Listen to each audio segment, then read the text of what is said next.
long day already. And it's only 8 p.m. Eastern, 5 p.m. Pacific on a Friday where we talk all things Kramer guitars. YouTube, X, Facebook, Johnny Beane Facebook pages and profiles. We need to let our Facebook friends into the fun. Okay, here we go.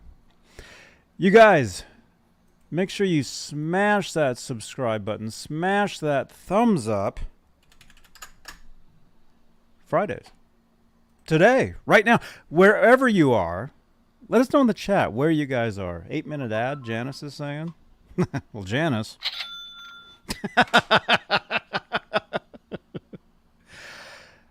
You guys, smash that thumbs up. Smash that subscribe. We are very close to our latest subscription, what do you call it, goal of 10,000. We're on our way to 10,400 YouTube subscribers.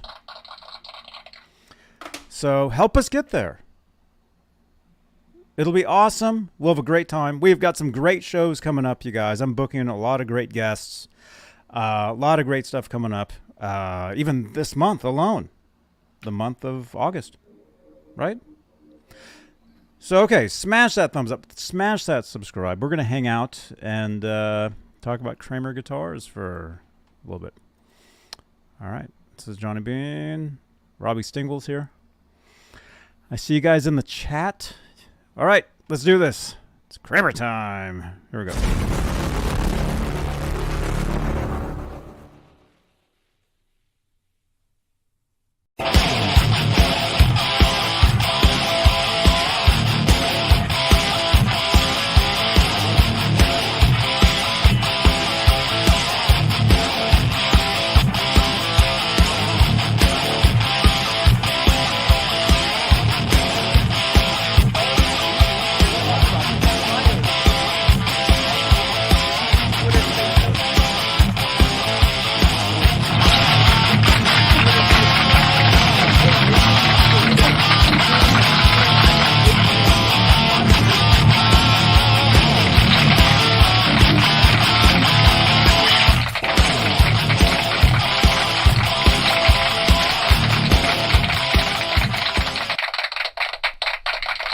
Thank you so much. Wow. Kramer time! What's up? It's Kramer time, you guys. 8 p.m. Eastern, 5 p.m. Pacific. Look at that. I think there actually is one that says Kramer time on it. One of these. We got so much stuff here. I can't even. Oh, there it is. It's right there. Kramer time. Thank you.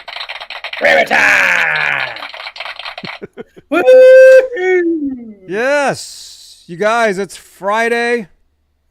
Here we are. Santa Cruz, California. Norman, Oklahoma. Look at that. Robbie Stingle. What's the latest, man? I think we're at 103 now. It's hot as heck here.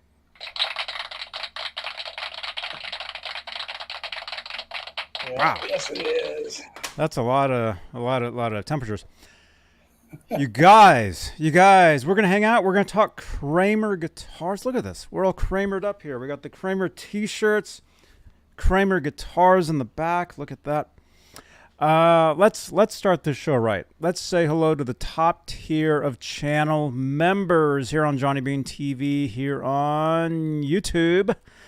The YouTube side of Johnny Beane TV has channel membership. And the top tier, they are the executive producers. They get their names read at the top of every desk stream, such as this. And they are currently CC, Stephen Franklin, Michael Smith, Music Therapy Laz. Had a great show last night with Music Therapy Laz, you guys. If you guys missed it, you can watch the reruns. Sherman Callahan, 40 Grit. John Moronic, Majestic PB and J Cat, Guitarman 45, Janice Lala the intern. Janice, thank you so much for all the tweets. R. Habs, Warlag, Patty Dill, and Fairfield Guitar Co. That's Lewis, Fairfield Guitar Co. Great talking to you today. Lewis and I actually have something very special coming up for you guys in the very near future. So keep it there, as Michael Anthony says. Let's see. We're live on YouTube. We're also live on Facebook, if I can find the card. There we go. Johnny Beane Facebook profile, where we have Facebook stars. So we can help support the Facebook side. And I didn't even say, over here, we have what's called the Guitar Moir. And did you get a perm? No, naturally. Your hair looks different. You can help support the show with what are called super chats. If you look behind me, you'll see what's called the Guitar Moir. Right back here. Look at this. We got these special lights here. We got guitars. We actually have prizes back there. Actually, we got prizes right here. We're giving stuff away tonight, you guys. This is the big show. So keep it tuned in. That's a perm job all the way. James G is saying.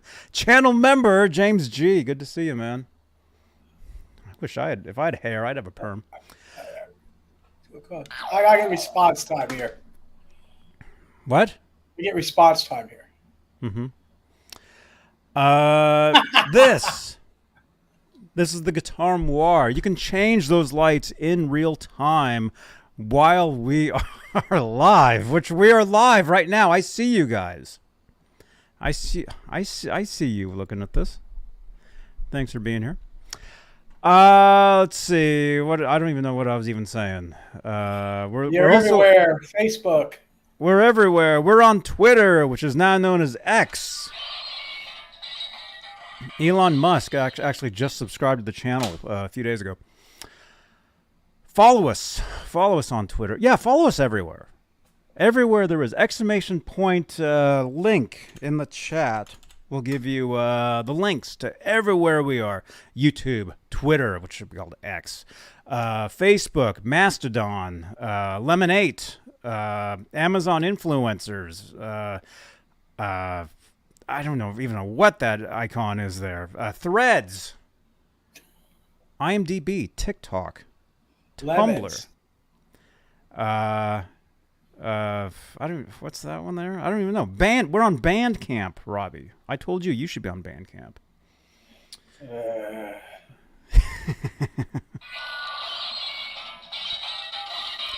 We're on IMDb.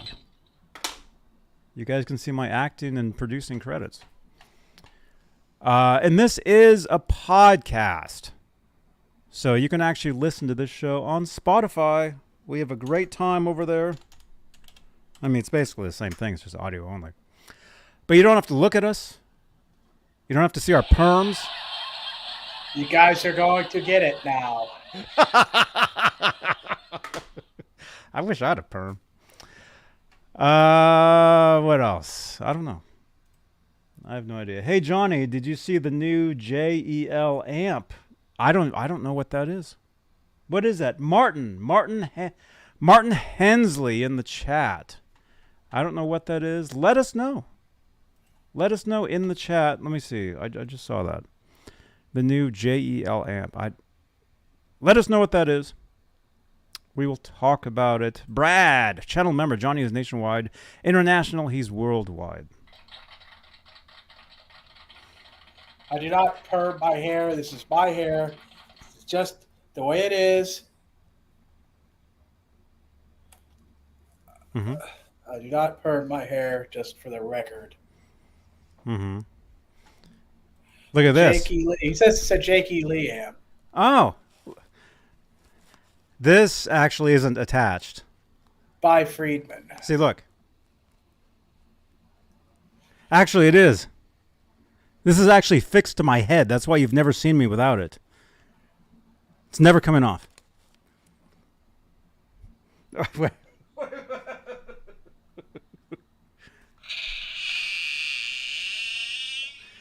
All right.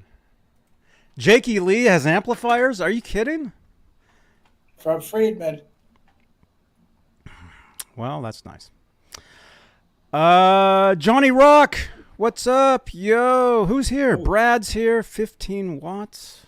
20 watts. 20 watts. Is that like no? It has no distortion channels. It's just regular amp, tube amp. Mm-hmm. That sounds interesting to me. Mm-hmm. Dudes. Awesome. Let's see. Ryan Hall is here. He's saying hi to James G, who was here. Dan Gorman says, keep it there. Keep it right here, you guys. Does it have a built-in attenuator? These are the important questions.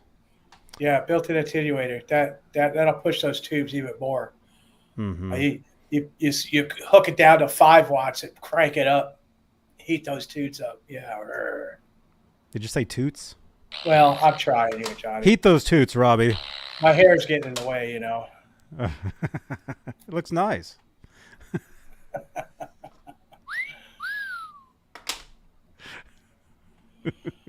Ooh. Let's see. MPN is here. MPN, great to see. MPN, when are you starting your own show, man? Let me know. Facebook user is here. Hello, Facebook. If you're watching from Facebook, sometimes you gotta let us know who you are, because obviously it doesn't show us. So, but we're great. We're great to see you. If that makes sense. We're great to see you guys. We're glad to see you guys. Mickey Suttlemeyer's here all the way from Los Santos. Dude, maybe I'll see you there later, man. Right on. Michael B. Live is here. Greetings, all the good people. See, we have all the good people. Now, my question, Martin, is it a hybrid? Does it have a distortion channel or something, or is it just straight out amp? That would be my big question on it. Mm-hmm. Good evening from Michigan. How do you do that? Hey, we learned that before. Hey, Mickey. Tri-Town, welcome. Kick you out of there.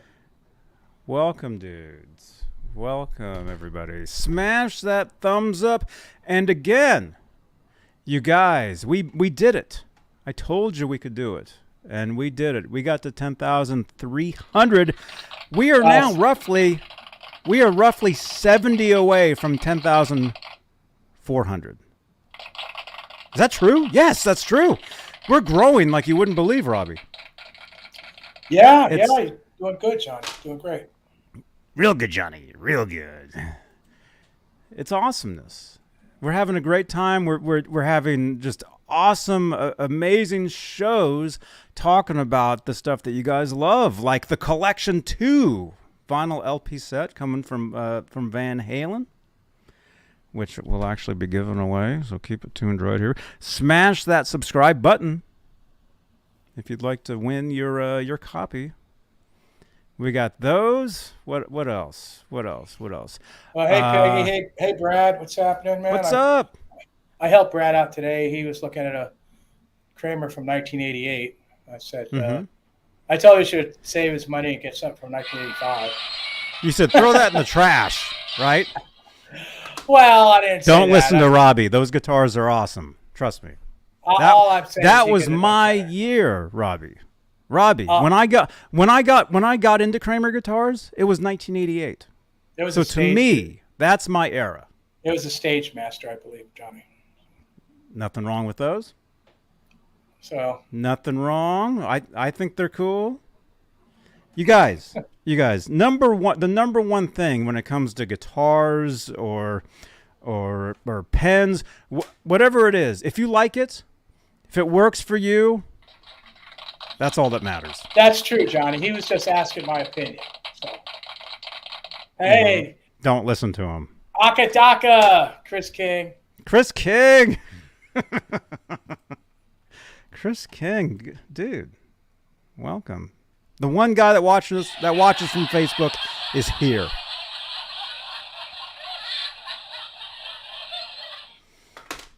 Good to see you, man. All right, thank you for subscribing, Mountain Mike. Hey, I'm glad you're lucky, Martin. It's good to hear. You jamming out and stuff, meeting you over at Dan's and everything. That's really cool, dude. Awesome. Right on, dude. What is this? It's your right hand, and then you point to where you're from in Michigan. Okay, so the right hand, and then you point I'm not even from Michigan, so I'd be pointing the other direction, So right? Yeah, because Michigan yeah, is like Flint, right? Right outside of Flint. I like Star Wars. That's Star Trek. Star Trek? Okay. All right. We got Richard. Richard Morales is here. Good to see you. You guys. Peggy's from Michigan. I didn't even know that. Oh, look at that avatar. Awesome. Right on. Let's see. Okay, we did all the announcements. I guess You got we can do more. Facebook on? We can do more announcements. We're live on Facebook. All right. Okay, here's something for you guys. Okay, you guys know Tuesdays we do a show. I call it OU1 Tuesdays, exclusively Van Halen, the Van Halen show on YouTube, on Facebook, on X, soon to LinkedIn, to actually very soon we'll be live on TikTok, Robbie. Isn't that exciting? Yeah. Very soon we'll be doing live TikTok streams. Robbie will be twerking for you guys. It'll be awesome. Happen. I said twerking. Okay. All right. This Tuesday, OU1 Tuesday, exclusively Van Halen. This Tuesday, actually, we're going to have a special guest sitting in with us. You guys all know our friend, Michael Christopher. He wrote this book right here, The Eruption and the Aftershock. We've had Michael on the show a couple times in the past when he wrote the book, and then he was on another time before that. Anyway, he's going to be sitting in with us this Tuesday, and we'll be talking about the brand new vinyls, the vinyl box set that's coming out. Michael wanted to chime in and talk about that. So this Tuesday, he'll be joining us, and we'll be talking about that and probably other stuff. So it'll be awesomeness. Okay, so you guys know we do giveaways, right? So tonight we got a couple things here. Okay, we've been giving away a lot of guitar strings. Robbie, I think you won some recently. Did you get them? Yeah, I got them. You got them? Yes. So we'll be giving away a set of strings tonight, 9s or 10s, your choice. And because I have a whole stack of them, and these are exclusive, you can only get these here on the channel. Santa Cruz Style Magazine, they have an article on Ted Templeman, how local musician and Grammy winner Ted Templeman influenced pop music. And classical scholar Victor Davis Hanson. So, and look, it's mint, brand new. You can only get these here because I live in Santa Cruz and I grabbed them all at the post office. I got about 30 of these sitting here. Like, you know, like some people have like big barrels of big stacks of newspapers, you know. I've got big stacks of this issue. Because of the Ted Templeman. He's from Santa Cruz, the Van Halen. So we'll be giving this away tonight if you don't have one. And a set of strings tonight. Your choice. So keep it tuned in right here. We'll be talking Kramer Guitars. Wow, man. Dude. It's been a crazy week, man. We've done I don't know how many shows. Almost a show like every day, right? Almost. Yeah. Yes. Yeah. Monday I was at Guitar Center. Tuesday exclusively Van Halen. Wednesday was the box set announcement. We did that. Thursday I was on with Laz and Octopus Ears and Garguts. So every day is something, man. Johnny robbed the post office. Ronnie. Shh. Stuff was just sitting there on the ground. We believe you, Johnny. Uh-huh. Yeah. All right. Chris King. Dude, I know. It's crazy, man. Oh, wait a minute. Are you growing the old beard back? Yeah, the beard is back, you guys. All of a sudden, there it is. That's what happens. Okay, Janice is saying, darn, my package has been delayed. I don't know what that means. Hey, Mr. Mick. Mr. Mick, what's up, dude? MPN, Johnny, tomorrow night I'll be in Philly. You'll be in Philly with Nuno. Hey, dude, right on, man. Tell him I said hello.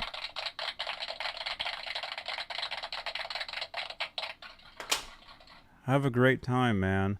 Actually, somebody offered me a ticket to that concert. So I might be going to that. I'm not sure yet.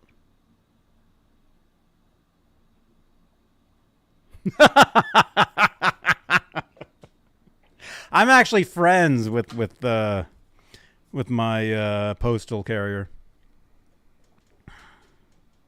It's pretty good. Dean will be there also. Oh, at the concert. That's cool. Cool. Richard is saying, how much is that Van Halen set going for? Okay, I think, if I can remember, I think the album box set is something like, it says in the video that I did. Actually, let's look it up really quick. Let's see, Van Halen. You can go to Van Halen store and you can get it. The CD box set is $49.98. It's a pre-order. And then the vinyl is $124.98. So again, that's at Van Halen store. Our friends at Van Halen store. What kind of half stacks did you get, Martin? He sounds like he got a good trade. I'm wondering what kind of half stacks he got. I got 2 half stacks and a trade for 3 guitars. Yeah, I've heard of them. At a Bagheera. 333 XL. Let's see. That's Martin. Cool, man. Yes, that's right. It's about $125 for the vinyl. That's true. Yeah, and again, that's pre-order. It actually ships, or depending on where you get it. If you go to Van Halen store, it ships on October 6th. Other places, it officially comes out October 6th. I believe that's what's going on. Very good.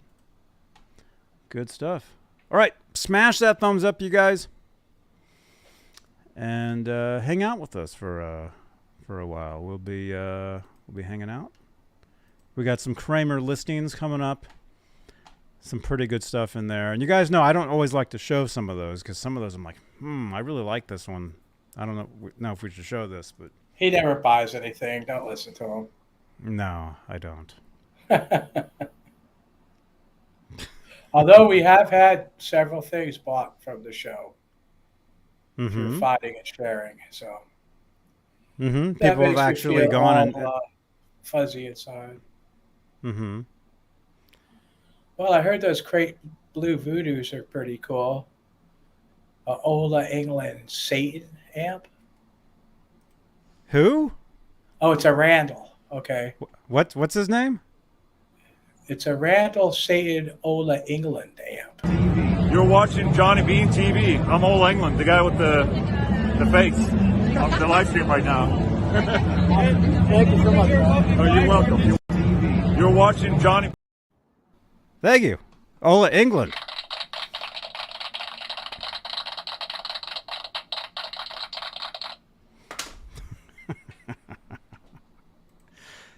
Wow. Yay for listings. Yay.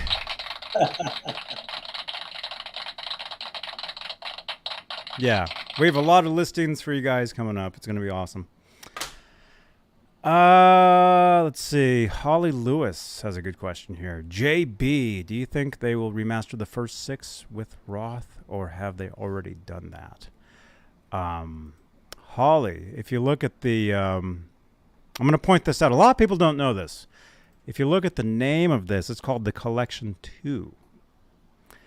They released remasters of the Roth catalog that was called the Collection some years ago.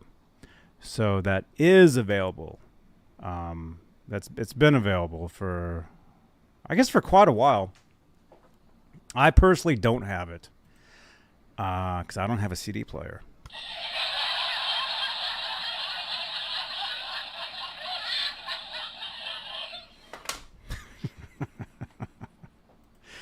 Do you guys have a CD? Do you guys even play CDs anymore? That actually sounds like a good poll. Start a poll.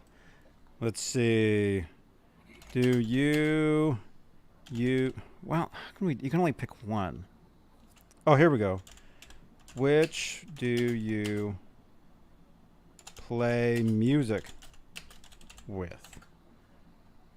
Okay, so we got CD, vinyl, which is coming. Well, that's not how you spell vinyl. How do you spell vinyl?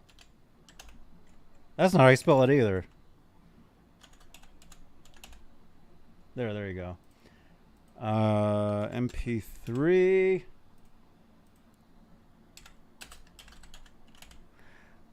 Okay, which do you play music with? I think those are the only kinds. What else? Oh, there's cassettes. Let's do cassette. Actually, we'll do because that's the same.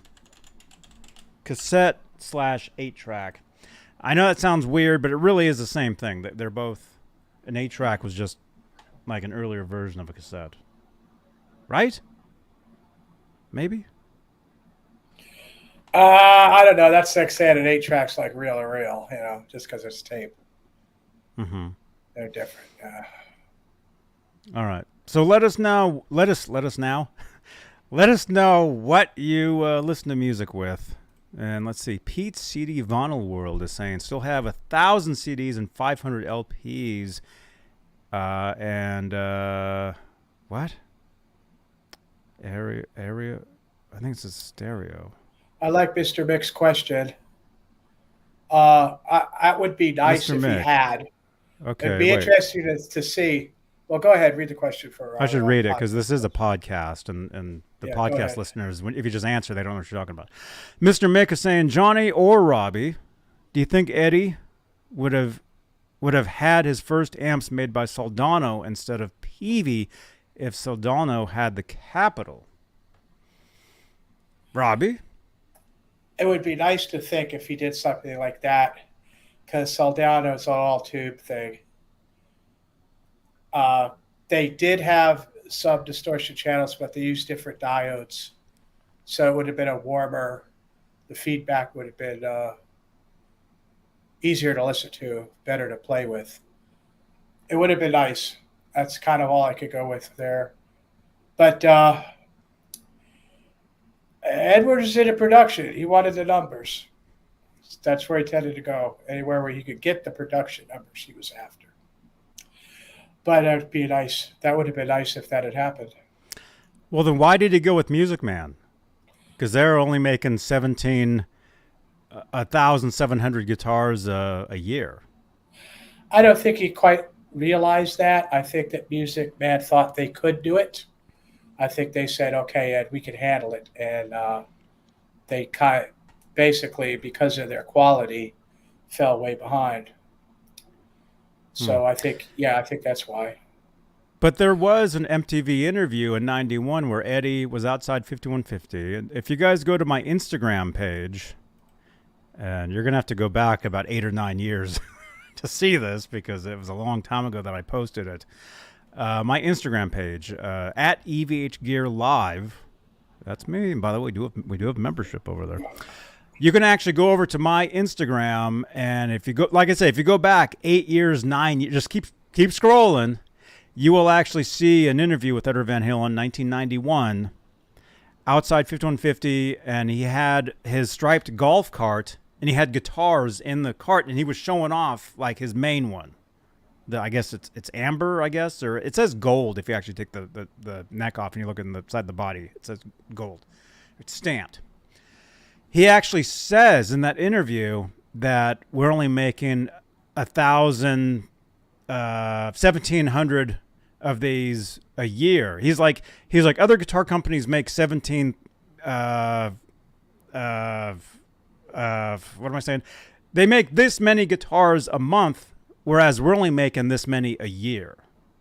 I mean, he actually said this before when the guitar was coming out, because I mean, he wanted the quality. You know, because those guitars, a lot of people do consider those guitars the top of the Edward Van Halen signature models. The Music Man, like right now, they're going crazy. Well, I'd agree with you with the quality, but he had to have the numbers. You know, when it comes right down to it, that's where you're going to make your money.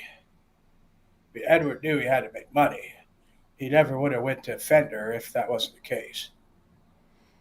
You know. But I'm saying, even when he started that, he was saying, we're only making so many of these a year. We're not making that many. And it seems like that's what he wanted. He would rather have quality stuff out there than mass-produced too much stuff. But with quality, you have a higher price. He wanted affordable guitars for people. That wasn't going to happen in like a real quality environment. He hated Fender. He hated Gibson and Fender. In 1986, he was on top of the world as far as sales goes because Kramer was the #1 seller in the entire world. And he really wanted to put Fender and Gibson out totally. You know, and he kind of realized that wasn't going to happen, especially after they, you know, stuck it to him like they did. He had to leave. But yeah, he went to Fender because Fender had the production. That's why he ended up going there. Mm-hmm. All right, so Mr. Mick, going back to your question here, though, do you think Eddie would have had his first amps made by Soldano? That is very interesting because he was using Soldano amplifiers at the time. When they were developing the PV amps, he was already using the Soldano stuff. You would see the photos of the Soldanos in the studio. When he did the NAMM Jam, the Biff Babies All-Star Jam with Albert Lee, Steve Morris. You guys remember that Musician magazine cover with all of them on the front of that? That jam, he's using Soldano amp, but he took the logo off, some of the letters off, so it spelled soda. So if you see any photos of him from that, and I have them, I actually have a binder here somewhere with photos that I bought from somebody in 1996, I think. So as far as I know, I'm the only one with these photos. But they're photos this guy took at the NAMM show of Edward, and he took photos of his amp and everything. And I will show them to you guys if I can find them. Janice, is Janice here? Janice, can you send me a tweet reminding me to find that binder, please? I think what Martin's saying is Edward made the right choice of going to Fender. I think he made the right choice financially. I think he was in a lot of actual financial stress getting out of the contract with PV. That was a mess. It cost him a lot of money to actually get into Fender. And I think it was a good choice financially, but he loved it at Kramer, you know, in 84 and 85, even in 86. He loved going there, man. He loved that place. He loved what we were doing. I think it broke his heart to have to leave, to tell you the truth. And Chris said, Edward put Kramer on the map. Did he take them off the map when he left? I would say yes for the most part. I think Kramer was shooting themselves in the foot the whole time. They weren't really listening to what Edward had to say. he had to kind of come to people like me to get the work done the way he wanted it, because they thought, oh, well, you can't do it that way. And they never really listened to him. They listened to him somewhat. I think he got the most response from any of the companies he was with, but he never really got the full listened to fully by a company, because every company would say, well, it cost them too much for this. We have to do that. That's not practical. This, we can't sell it like that. This type of thing, So it wasn't easy for Edward. It really wasn't. He was a successful musician, and he was very well known in the Van Halen circle. Now, when I worked at Kramer, it wasn't like Edward would walk around Red Bank, New Jersey, and people would like start chasing around or ask water, ask anything like that. It was basically left alone. Well, you put him in a concert situation where he's going to a concert where there's masses of people that want to see him. That's when you'd get that kind of reaction. But just out in the regular world back then, I think he liked that too. He was pretty happy, except you knew it was somebody because he'd drive up in like a stretch limo with Alex or something, So there was that. But, I think it's a shame that what happened like that. I can't even imagine what Kramer could have become if he was able to really get the company for himself. If you could imagine Kramer being run by Edward, and him bringing back stuff like the ESP Grail decks and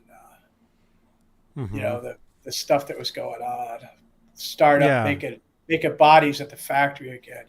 But what about when in let's say that would have been late 80s, or by the early 90s? I mean, let's say the music continued on the way it did. Grunge happened. Nirvana happened. You couldn't go into a pawn shop without seeing all these Kramer guitars all over the place. Nobody was playing Kramers by the early 90s.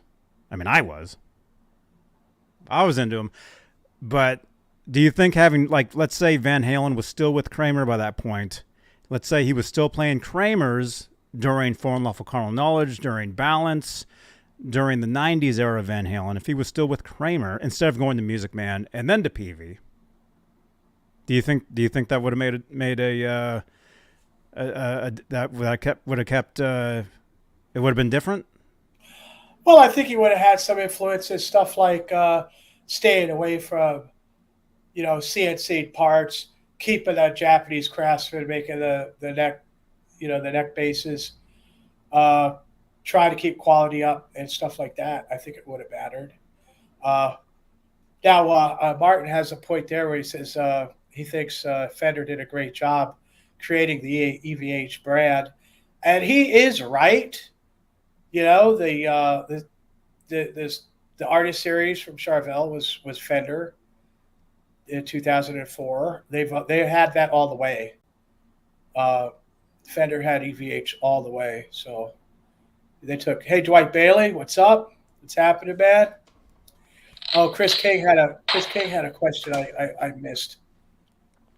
Let's see if I can find it. He's saying when he was with Kramer, he made guitars designed for him. Oh, As time went on with other companies, he made them for everyone. Do you think? I'd go with that. He did want to share what was going on. He did like the solid state preamps because you could use your neck pickup. You didn't have to rely on everything in the guitar being a certain way. He didn't have to rely on signal strength, which was a big thing in the old days. I mean, we're talking about a guy that just, soldered the pickup right to the input jack and plugged it into the guitar because he wanted the strongest possible signal. All right. So I knew a guy that did that one time. He showed up to, I was doing a band rehearsal, and a friend of mine showed up to jam with us, a guitar that he made, and he hooked the pickup directly up to the jack. So there was no volume knob at all. Right. That's what Edward did that too. Oh, Martin is saying that It wasn't good. Kramer All it was doing was feeding back the whole time. He couldn't even turn it off. Well, it depends what you're going through and what kind of feedback you're getting. He's saying that Nah, that I disagree with none of that, those man. guitars had an EVH logo. PV did have an EVH logo on some of their guitars. Chris King has one of those.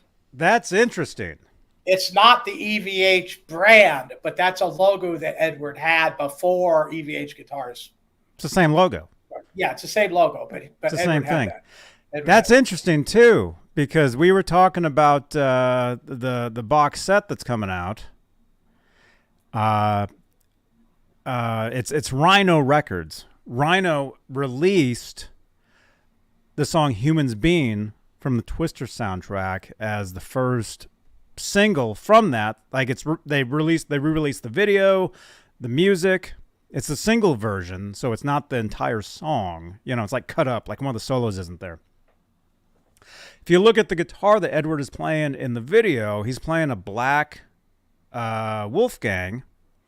But if you look really closely, the logo, I think it just says PV. I don't think it even says Wolfgang on it. So like it was a prototype or something. We should ask Jim DeCola this.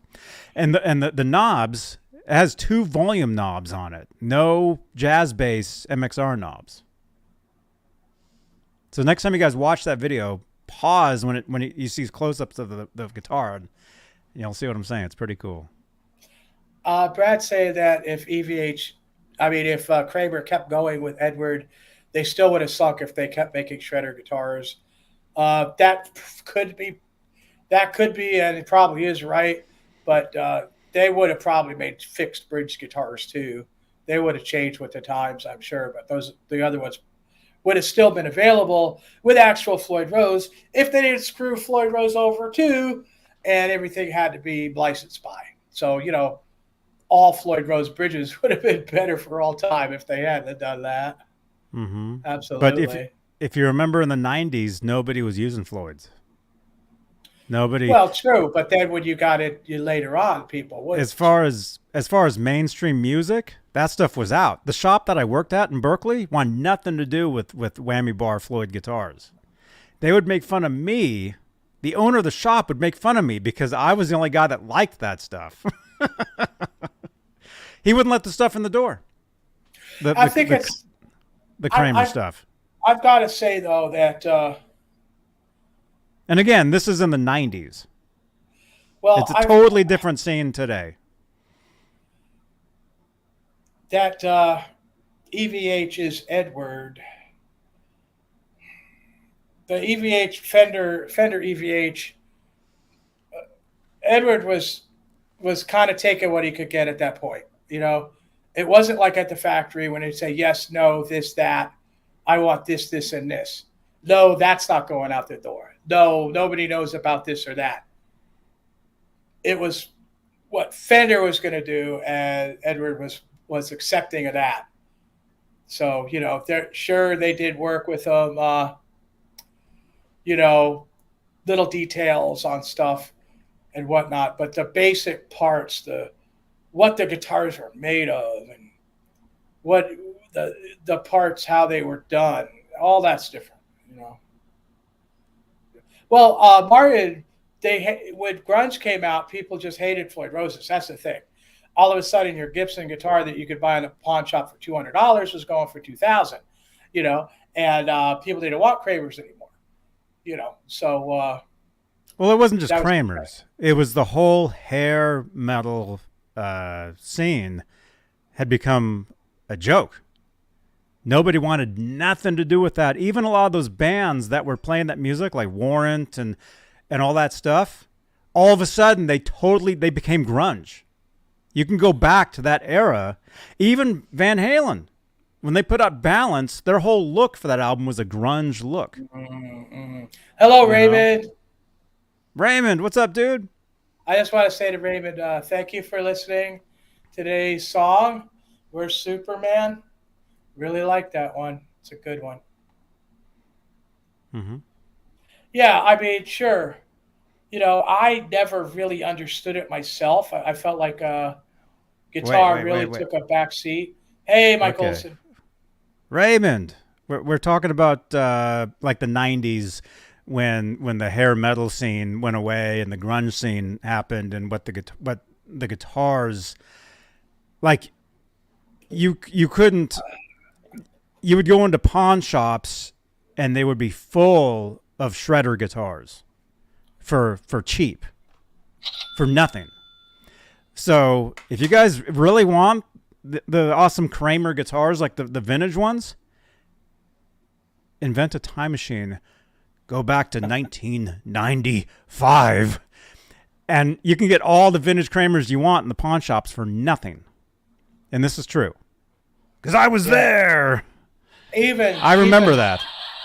Even 4 years ago, you could get parts that are so rare. And of course, with the whole, disease everybody went through, selling all kinds of stuff, I was able to get a bunch of stuff that was just so rare, or things that I've only seen one of in my life. Mm-hmm. And now it's tough. I mean, I go through the listings. I try to bring all I can to here with stuff that I think is really good, or at least interesting, or just plain old offensive. But we're still trying. It's out. You can look and look. You get all your money saved up, because what you're going to buy is going to be expensive if you can even find it. And then when it comes around, you grab it, and you're going to have to rework and redo and do all kinds of work to it. But you've got a basis, you've got a foundation of something to build on. Yeah. Man, Raymond, you rock, man. Yo, Raymond, when are you coming on the show, man? Okay.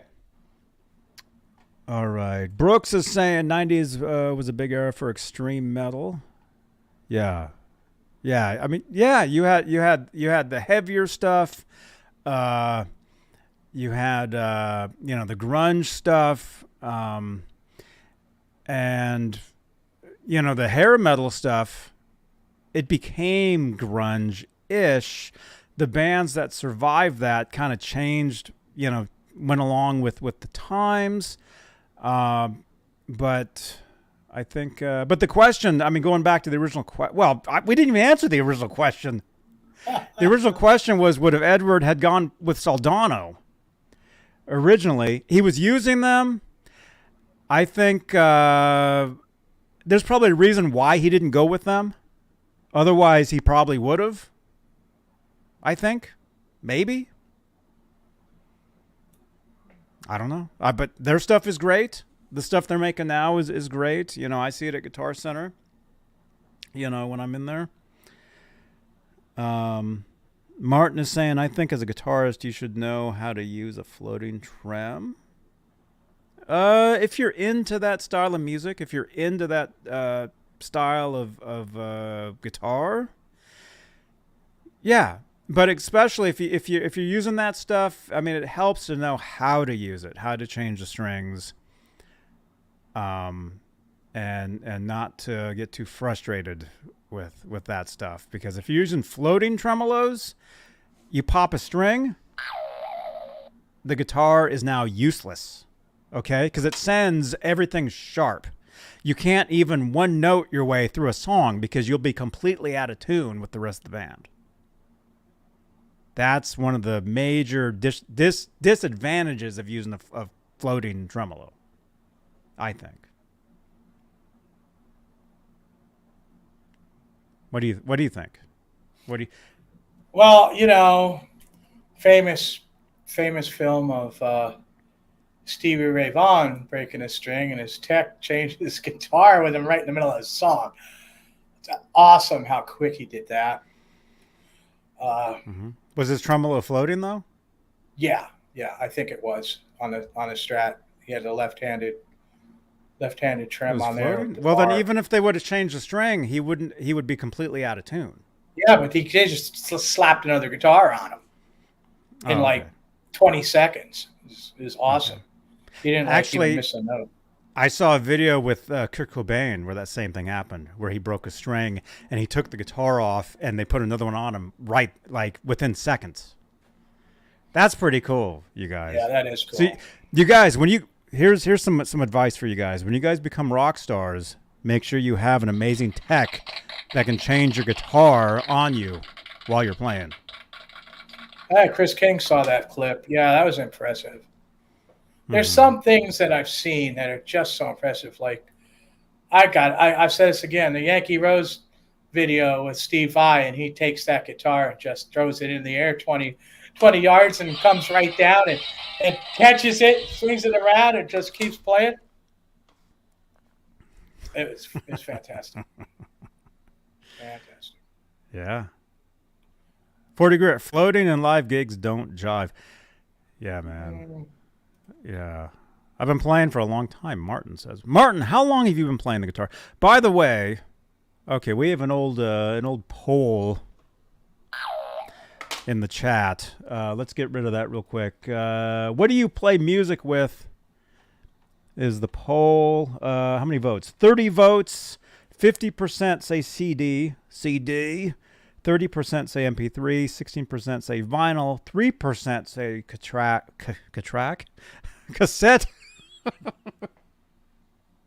8-track. I've got a lot of cassette tapes, man. I'll tell you what. I don't have any CDs anymore. Mm-hmm. Of course, you know CDs aren't digital. 46 years. That's pretty long, Martin. Let's see. It might even be longer than me. I started when I was 17. That's longer than I've been alive. So. I was born, or I started playing at 17, and I'm 61 now. So 61 minus 17 is what? 107. 61 minus 17. Do I have to actually calculate this? Somebody out there? Well, what year? What year did you start playing the guitar?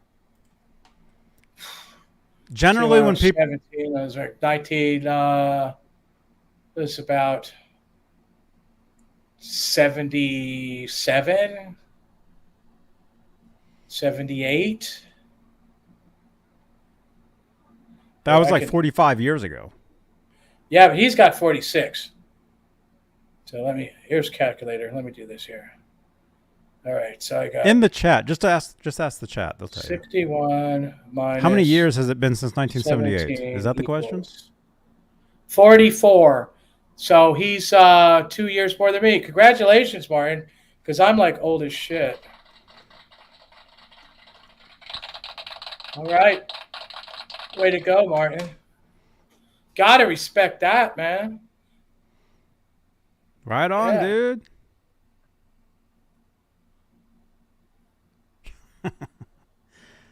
Janice says 1988. You started playing in 1988, Janice? I've been playing a year longer than you. MPN 5150 says he started in 83. Oh, thanks, Chris. Yes, I'm not really old. I look a lot better on video. You don't get to experience like the total lameness of me. Mm-hmm. Wow, Martin's dad played at the Grand Ole Opry. Could you imagine that? People he might have seen. Very cool, man. Here's a good one. Ronnie is saying, how many still have their first guitar? How many still have their first guitar still? How many still have their first guitar still? Right? Not me. I got my second. Do not have my first. Technically, I don't have the first one. The first one I ever had, it was called a Series 10. It was a Strat. It was red. I was renting it. I traded it for my first guitar, which I still have, a Squier Series number 1 Bullet. Which I still have. It's just it's in pieces. A lot of you guys are saying you don't. Let me see. Well, that's a tough thing. It is. Janice says yes. Chi-Town says nope. Martin says his dad taught him how to play. Right on, man. Nope, I butchered my first. MPN. That's just in. That's respectable. That's like Chris Edward King style. says nope. Songs before that on keyboard, maybe 1984. Janice is saying Elon Musk is practicing martial arts right now. He subscribed to us, by the way. Janice Lala does not have her first guitar. Mike Olson sold it. And Nightbot is saying, hello from Grunge Guitars, Nashville. Check out that video. Me and my Uber driver made a pit stop to Grunge Guitars. Do you guys remember that? Pete still got his Focus. That's nice. I sold my 1981 Gibson double neck, but I still have the Isaacson guitar from 1982. That's that red one with the tiger stripes. Mm-hmm. I still have that one. And then after that, I got the 84 SG, and after that, that's when I got the 85 Beretta. Mm-hmm. Vanilla pudding here. Banana pudding. Right. Brian Davies has a very nice question here. Is Johnny Beane growing his winter beard? Well, I mean, the NAMM show is coming up in January. I want to have the full fluff, you know, because it gets to be about 75 degrees in L.A. You guys are noticing the beard's back. You guys are always... Robbie, the number one question I get all the time is, when's the beard coming back?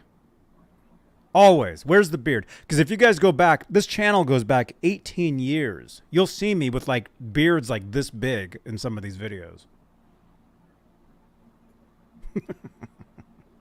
Fluff up. Thank you, Chris King. Chris King, thank you for all your support, man.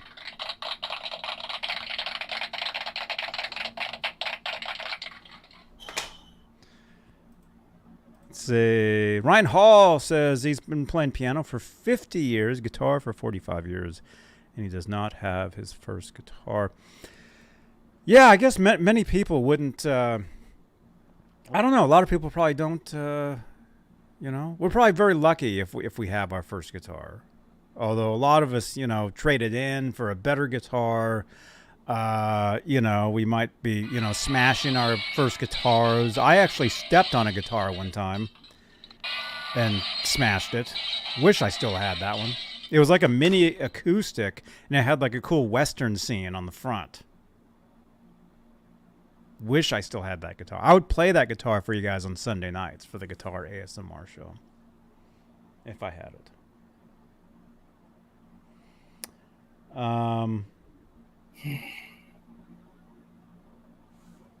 Let's see. A bit gray now. Who, me or you? I don't have gray hair. Junior in high school, 91, bought an Ibanez Express. Still have it with DiMarzio Fred pickup. Isn't that what Satriani was using? The Fred? It still rocks. Right on, dude. Here, I'll do this. Brian Davies. To be honest, it doesn't suit you. Some people have beard face, and you don't have more of a face for handlebar mustache. What? Are you okay?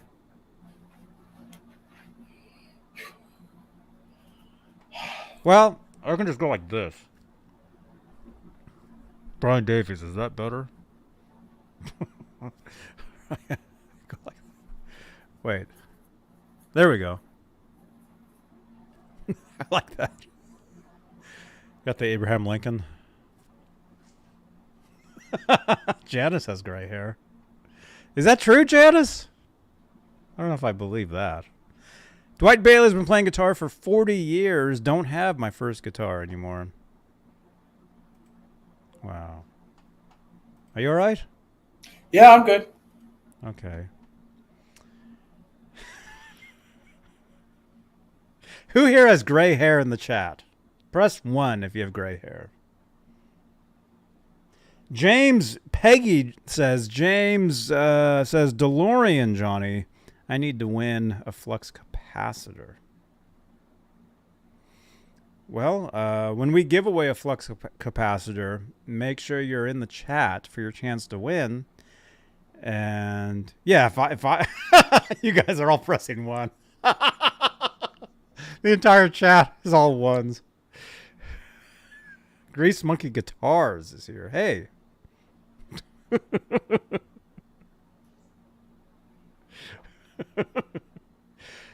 All right, press number 2 if you even have hair.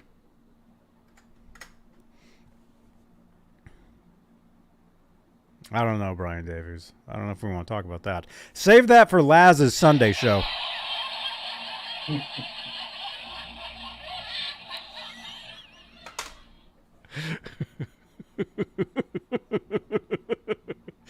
If you guys want to win the giveaway, press number 1 right now.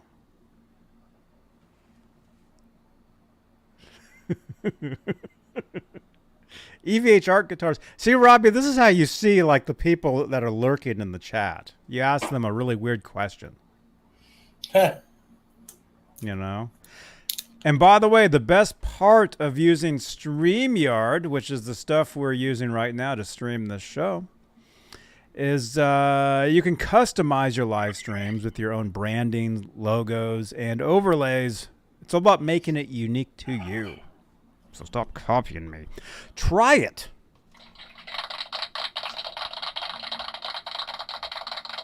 Make a show. MPN, make a show. Use StreamYard. Click the link in the chat. And you'll have a great time.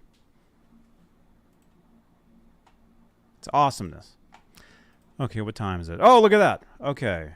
What do you think? What? Thanks? You're thanking me. What'd I say? Oh, yeah, I didn't know you had gray hair. I had no idea. Okay, what are we giving away? Raymond, we're giving away a couple things here. We're giving away a pack of guitar strings, 9s or 10s, your choice. And Santa Cruz Style Magazine featuring local musician and Grammy winner Ted Templeman. He's actually from here. You can win this. And this is exclusive to this show because I'm the only one that have these because I took them all.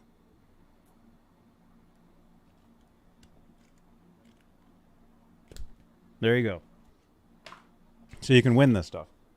That's nice, Martin. Martin says he played country, southern rock, blues, and metal. Mm-hmm. I kind of getting into a little bit of bluegrassy stuff. I like the picking. Mm-hmm. You know, in That's originals cool. that I write, of course. That's cool, man. Yeah, man, I'm telling you, man.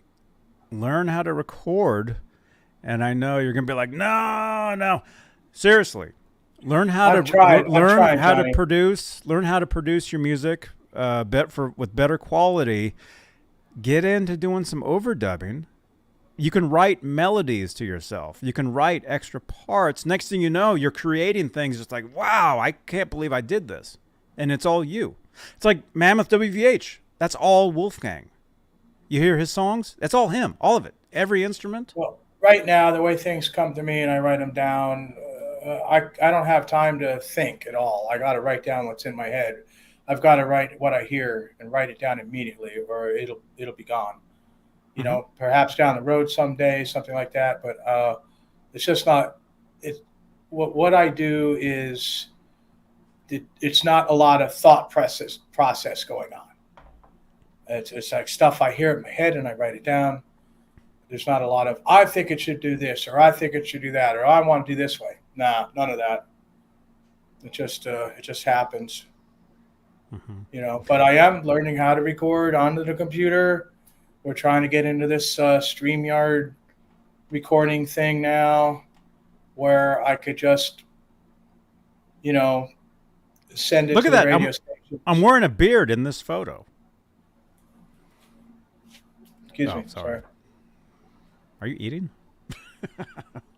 Well, Larry's saying gong should be in some songs. The gong is in all my electric songs, basically, unless Danny's playing the drums. If it's hangry, the only way I could hit the gong is if he's in the other room, then he comes in and plays drums. He's not a big fan of the gong. But, yeah, any of my electric stuff, if you go to my How loud channel, is that thing in that small room? anything that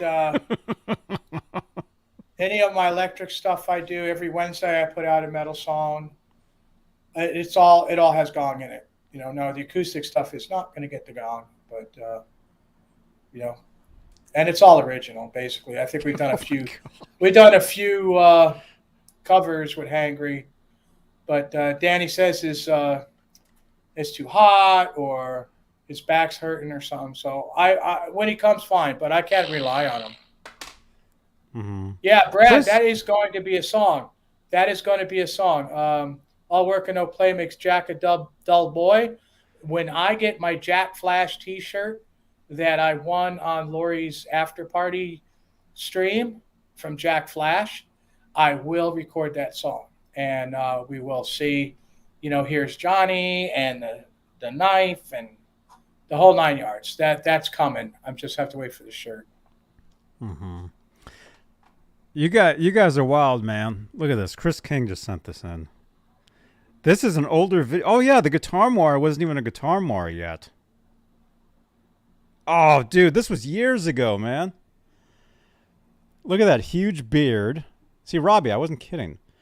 Huge beard. I'm wearing the headphones with the duct tape on them. The couch looks new. Yeah, that was before Ned. That was before Ned tore it up. The guitars are sitting there. Oh, look, there's my PV Wolfgang I wish I still had. Sitting there. The Guitar Moire wasn't even a Guitar Moire yet. That was actually a different armoire.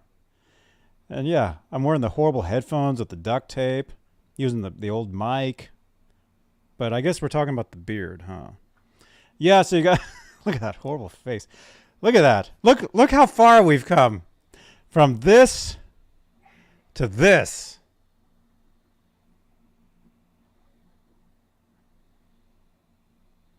It's only been 8 years. Look at that, just miserable. Welcome to my show.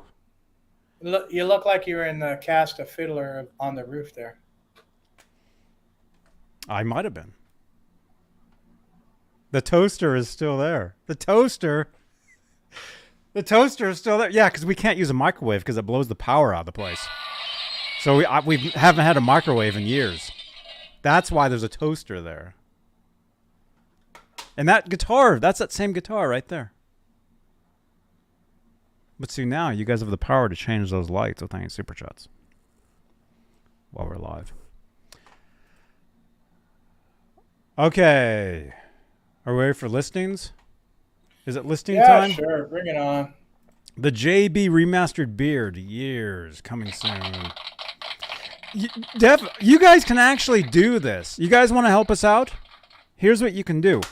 If you're watching this on... Let me just show you on mobile what it looks like. If you're watching on desktop, I don't have that open, but... Okay. Let's see. I should show that. Why is it hiding that? Okay.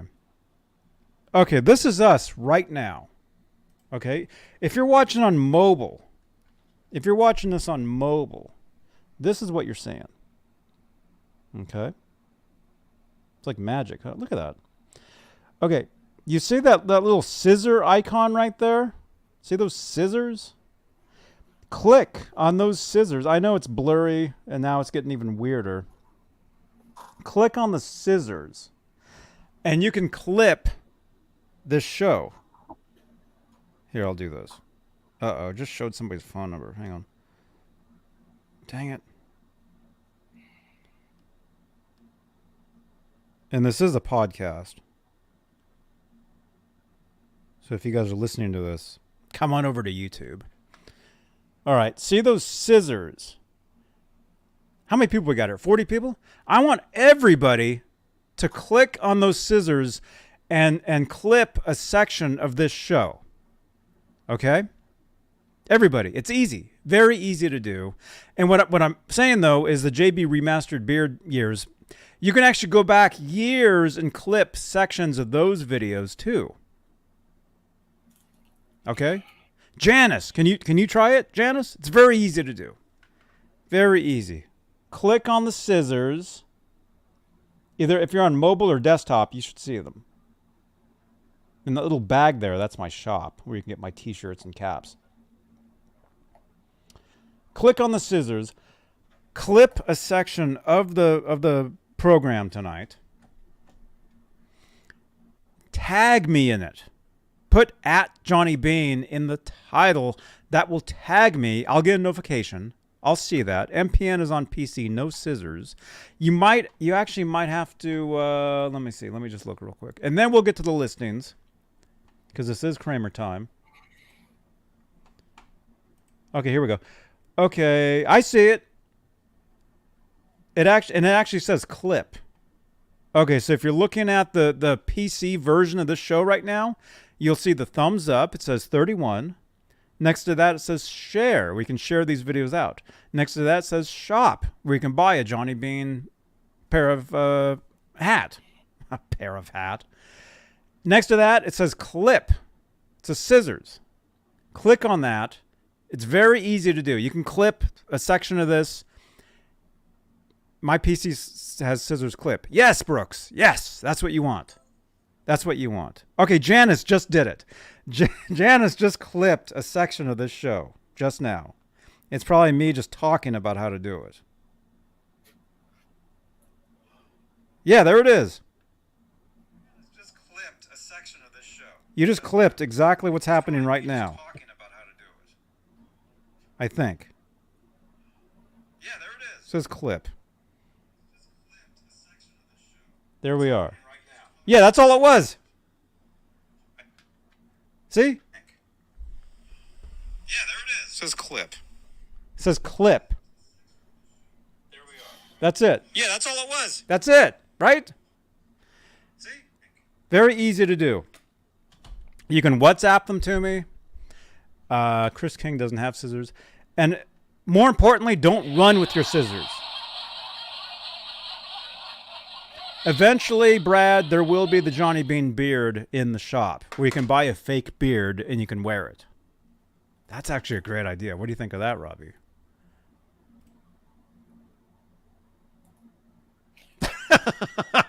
He wasn't even here. He wasn't even listening. Martin, I actually hung out with the Outlaws, man. They played at this crappy little bar in Jackson, New Jersey. I was standing about 2 feet away from Huey Thompson, and he handed me one of his picks. And then after the show, they came back to the parking lot, and we all hung out in my van. They actually wanted to see me play my double neck. He wanted to see, how do you play 2 necks? And it was cool. We hung out for a long time. Those guys were really cool. Henry Paul was there too. And they all got along fine. That whole thing about, Henry Paul wasn't getting along with him. No, that was crap. They just did that. They just did that to stir controversy. They were all really good friends all the time. And that was really cool. And I just loved Huey Thompson. He was a great guy. And I used to listen to their albums all the time and play along with them. Yeah. I just realized something. What's up, Ian? Ian, how do you like your guitar pick holder? You got one, right? Where's the thing at? Rocket music. Here, let's do that. Let's play this, and then we'll go to the listings. Rocket Music Gear. Check them out. They make 3D printed guitar pick holders such as these. Little characters and skulls and cats. Look at that. Ian's Guitar Shack won one of these on a previous show. They got strap locks, guitar straps, all kinds of cool stuff. Check them out. Make sure you follow them.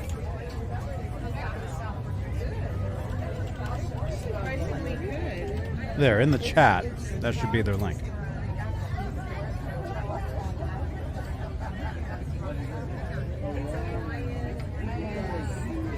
Look at that. They got guitar straps you can put patches on. They have all kinds of cool graphics. Look at that. Rocket Music Gear. Check them out. Brad likes the skull pick holders. Yeah. Check them out. Check them out. Link is over there.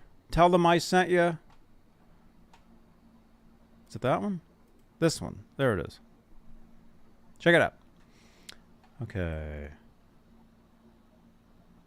I just seen my cat pick holder. There you go, Ian. He has it.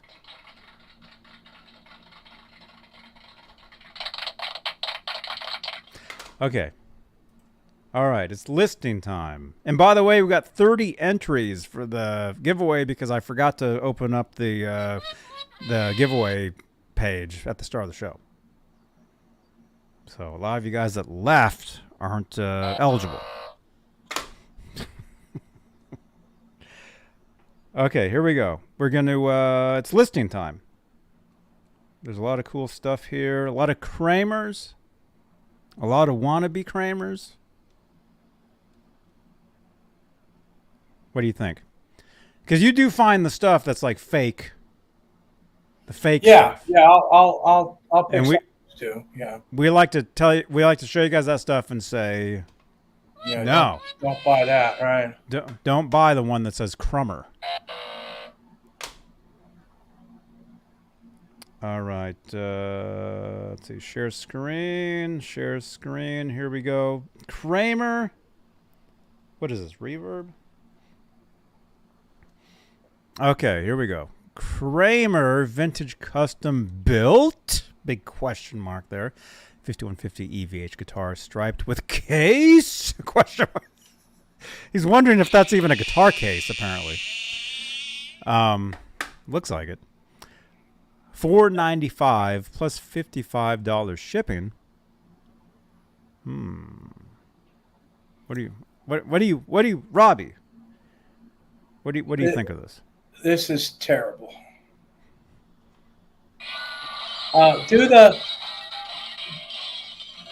words first. Let's listen to what he says. Do the words. You mean read them? Yeah.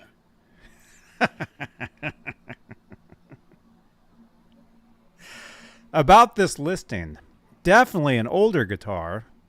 I really have no idea what it is. Looks like a custom job. Please review the pictures. Pictures. Comes in hard case shown.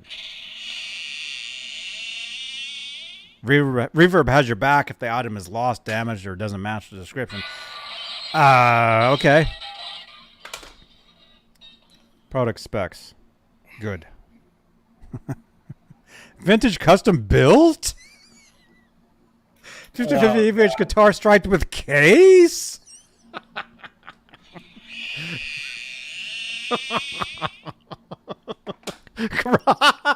Kramer alert. Kramer alert.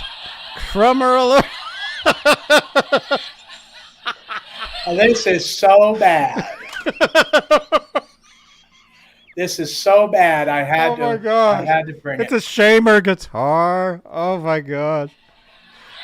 Dude, we need Sky Prop. We need to make a graphic that says Kramer alert and have like sirens going off. What do you think? Janice, can you tweet me and remind me to make the Kramer alert graphic with the sirens, please? It's bad. It's bad, Michael. It's very bad. Yes, but how bad is it? Let's look at some pictures. All these pictures. Yeah. Pictures. Well, let's scroll in on this, which it's very kind of like blurry. Okay, the pickup looks like one of those maybe Duncan designed pickups. Possibly. It could be. You got a speed knob on there, so I don't know why that's doing it. But this Floyd, is flat black, Floyd? but it's got one of those coupling arms. You know, you screw it on from the top, and I think they made these Floyd specials out of flat black. And then, of course, look, we have the insert studs on top of all that. That is not the real deal. That is like, I don't know, some other Floyd knockoff, something the Fender came up with, because, you know, they started working with Floyd along the line there. Yeah, that doesn't even mean that's even a Fender Floyd. That could who knows what that is. It could be anything. You know, it wants to try to be like a first edition, but some things just don't look right to me. The Floyd engraving is wrong.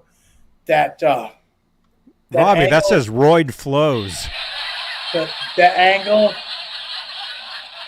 yeah, the angle of that edge going toward the freaking insert stud, and that coupling. Look, the string block doesn't even sit straight in the saddle. And look at the writing on there. What is that? Somebody etched it on there? That isn't right. Look at the spacing between letters. I mean, that is really, that's bad. Bad copy. Bad. Hulk smash. That's horrible. Martin says it's a special.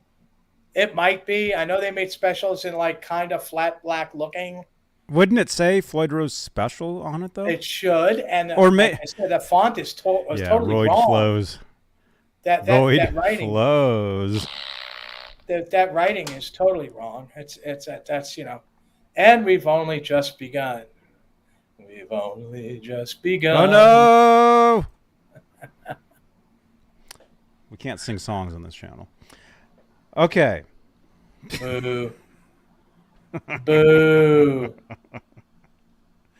No, I like that band. Look at that. Look, what's that? It's like some sort of imprint here. Looks like some smudge. You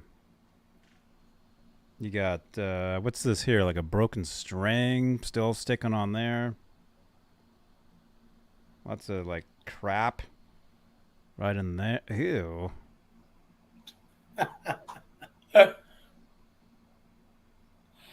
I mean, look at the tolerances on that string block. You can practically turn it quarter of the way around to that. That's terrible. Wow. I'm surprised it's holding the string in. Well, and then we can get with this paint job. So, you know, we can look at this picture. You can obviously see, you know, the layers of the different colors. It's, you know, yeah, see that? Mm-hmm. That's pretty bad. Pretty bad. Chris King. Technically, yes, there is a copyright on the stripes, and technically he shouldn't be selling that, and quite possibly he'll get the listing removed because it's painted like that. So that's the truth. Where is the guitar located? It's in Las Vegas. I mean, it's not funny. That was supposed to be applause. Well, I think it should be relocated. Wait, you're on camera right now. I'm just letting you know. It's 103 degrees, Johnny. You got to give me a break on this. Mm-hmm. It's hot in here. Yeah, I think that thing should be put in the pond. But let's keep going. It gets even better. It looks like they're smudging. They probably sweated on there, and their wonderful paint's wearing off. I think they're probably showing that there's fingerprints maybe in the paint itself. I mean, otherwise, why would they show that? They would just wipe it. I don't know. Maybe they think that's relicking. Maybe. Throw it in the pond, MPN is saying. Well, okay. Yeah, so...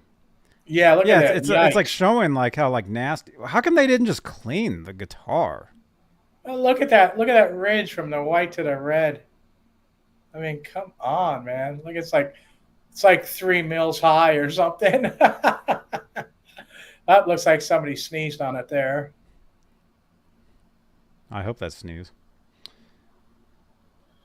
Okay, and we have a rosewood fretboard, right? Rosewood fretboard on what's like trying to be a 5150. Somebody see something wrong with that picture? Yeah. Okay, and here we go. Look at this. Wait a minute. That has cover. somebody built expressly for Taylor. Right. Always play from the heart, love Dad. Okay, well that's nice. I mean, that's actually somebody built that guitar for their kid. Look at the screw locations on that back panel. Okay, well. You see how close those screws are together? They're not in the corners. Right? We know what kind of guitars that comes with. And then look at that. There you can see a jack plate. Okay, jack plate. And we also have the neck plate to look at. So it's a Focus. It's a Focus all the way. It's a Focus guitar, which are actually really nice guitars. Well, I guess this used to be one. That's the thing. This thing probably came with a real Floyd Rose on it. Well, what happened to it, I don't know. And it's nice that the dad made somebody, the guitar, and I don't know what happened. Or how come they didn't take the photo of it right side up? Why is it upside down? I don't know, Johnny. I mean, that's just kind of weird. And that's a really nice photo of the neck plate there. Obviously a Focus plate. Notice the stripping of the Phillips head screws. Thank you, Janice. I just got your tweet. Or your ex. Oh, yeah. Edward always had maple on his Kramer necks. Okay, so what's going on right here? I don't know. Is that shaved? Somebody sanded it. I mean, I didn't shave, obviously. Did somebody shave the guitar? I don't know. They might have had some sort of problem. The Focus probably came assembled. I don't know what happened. They took it apart, and who knows? Is that bright, you guys? Ouch. Whatever, they sure did strip those screws. Oh, that's definitely a Focus neck. Look at that. Right. Okay, so we have a decent ESP neck here with a 90-degree tuner, I believe, or is that 45? I can't tell on that photo. Okay, so I have a question then. I have a good. Yeah, that's a nice. Yeah, there's 45. Yeah, they for some reason that's actually like Martin. I think it is the right neck. It looks like a Focus neck that would go with that body to me. That's definitely a Focus body. That's a Focus neck. That's definitely a guitar case. It's some who knows case on there. I don't know what's going on back there. Like here, it looks like a bunch of trash and garbage. Yeah, right. Johnny was like other stuff. So yeah, it's a Focus. Okay, the big question is it worth the $550 whatever to get the guitar and to strip it? I don't think so. You could buy a Focus that's in better shape for just a little more than that, or even less if you get a good deal. What do you think in the chat? Let us know in the chat. Yeah, that case is definitely not a Kramer Focus case or anything like that. Although there are worse stuff coming up, if you can believe it. Chris King's worried about the neck heel. I'm not so sure about that. If you did get that, I would I'd sand it all down anyway. But it does look really weird, just the spacing, the way that. I mean, that's almost a precise sanding job. And then look at the squareness going into the heel on that one side. Yeah, those are weird things.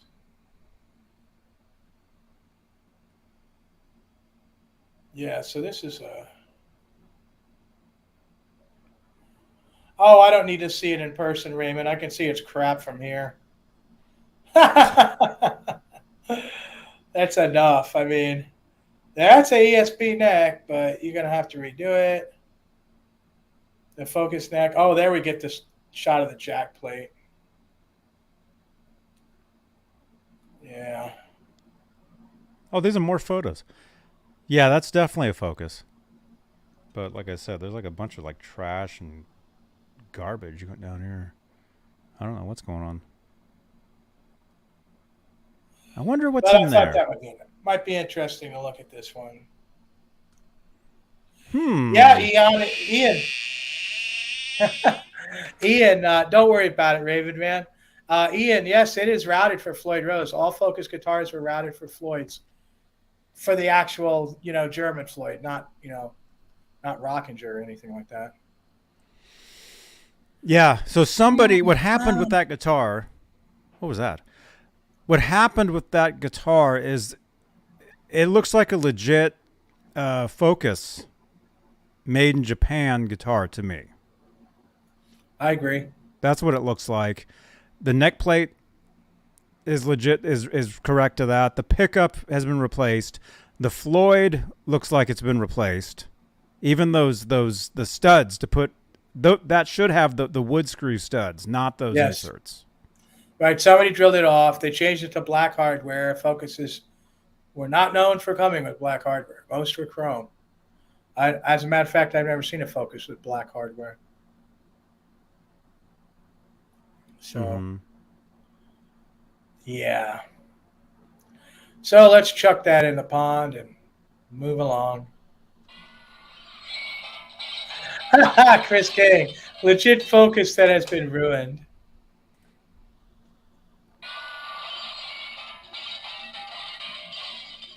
Yeah, funny. Martin says a Chinese custom. Oh, it's been Chinese-ified. Dad tried. That's awful. Well, he must have liked it. That's awful, man. Come on. The kid probably really liked it. Garage sale. You couldn't pay me to take that thing. I'm sorry. It's just too much work. I would take it. I'd play it the way it is. I see no problem with it. Nope. Okay. I do. That Floyd is terrible. Mm-hmm. But see, you can change that Floyd out. You don't have to use it. Yeah, you could fill and re-drill the studs. Yeah. It ain't no $500. I'll tell you that much. Mm-hmm. AliExpress. Actually, I think AliExpress might be an improvement over that. That's saying something. Firewood. Yeah, well, I don't know. I kind of like to throw it in the pond. Oh, we got the next one coming. Yeah, look at this. Okay. Now, this is what I'm talking about. So you can buy this thing and not have to do squat to it. It's got your real Floyd Rose. It's got your decent pickup. It's got your ESP neck. It doesn't need to be refinished. And it has that switch is a kill switch, as a matter of fact, which doesn't really affect the value that much on this, especially if you're talking, $550. It's not original to the guitar. That was added later. The speed knob most likely is correct to this guitar. The pickup, I mean, let's what did you say earlier? Do the words? Right. That pickup. Well, let's do the words. Pete CD, you're right. 88 Focuses had that, but I wouldn't touch an 88. I wouldn't even touch an 87. 86 is risky. They were gluing God knows how many pieces of wood together on those in those years. I wouldn't touch any of those. And also in 88, the hardware they were coming with was I think they might have still been using Godot, but they farmed out for this Kramer logoed tuners, which are real farmed out stuff. And those licensed by Floyds those black licensed by Floyds. They were not very good at all. But I wouldn't touch that year really of anything myself. But yeah, not a bad Focus. I didn't think so either, Martin. This is a buyer. Okay, somebody buy this for me. This is not perfect. Okay, but everything works properly. All original minus the fully functional kill switch. The white finish has yellowed, aged very nicely. Hard to capture in pictures. Light scruffs and checking, which I tried to photograph. Original pickup, super loud. So that is the original pickup. So everything about this guitar looks original. Original minus the kill switch, which was added later, and non-original gig bag. They're saying. Mm-hmm. So, yeah, if I were to look at this, I'd be like, yeah, that looks like the Floyd's original. Has the original screw-in wood screw posts. It's got the speed knob, which is correct. That pickup does look like one of the original pickups. Look at that bar. Does that have a coupling bar on it? Or is that the screw-in? I can't quite see it. From this photo here, it's kind of tough to tell. Let's look and see. What kind of carpet is that? That's like some apartment. Yeah, it's the banana headstock. See, it's the thinner, but not the super thick. There we go. Okay, so I can't even tell from that. It might be a screw-in. It looks screw-in. If they've here we go. If they have a side, okay, there's a trash can down there. Here we go. Yeah, that's the right one. That's the right screw-in. coupling. That's the original. Right, 6mm screw-in. Very nice. You're looking at parts worth almost as much as guitar. That Floyd would probably go for $300 on its own. And you have the ESP neck, and that neck could probably go for $400, like quick. You could probably sell it for more. Fully operational. Yeah, we'll get to the headstock, Martin. What does this say? Something. I don't know what that says. Okay. Yeah, it's got the original. Oh, there you go. There's the. Yeah, very nice. And that's a very low number. That's a very low focus. That should be a whistle, not a burp. So this was with the speed knob. That's an earlier one. I'd have to say that was probably about 85. So that's an earlier one. 1985. That's a good year. You know, Brad, that guitar you sent me the picture of, this is 10 times what that guitar is. And it's probably a third of the money they wanted for that other one.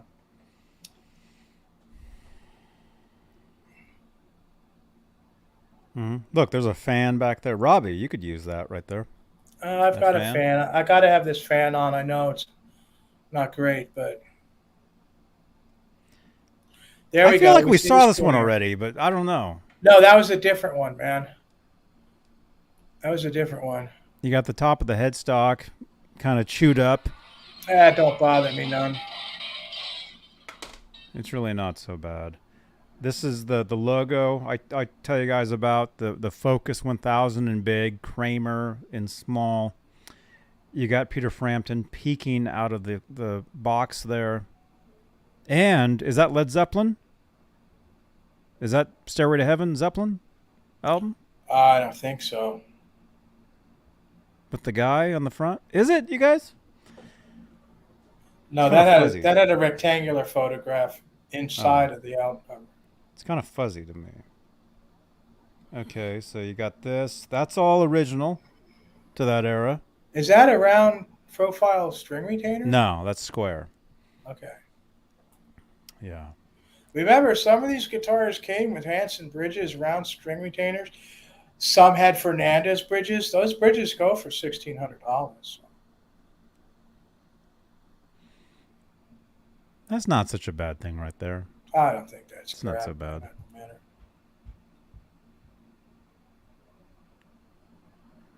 That's not so horrible. Yeah, this guitar is definitely worth it. See, you got your nice thick body block there. This is an earlier one. I would say 85. That's ESP all the way. Body and neck.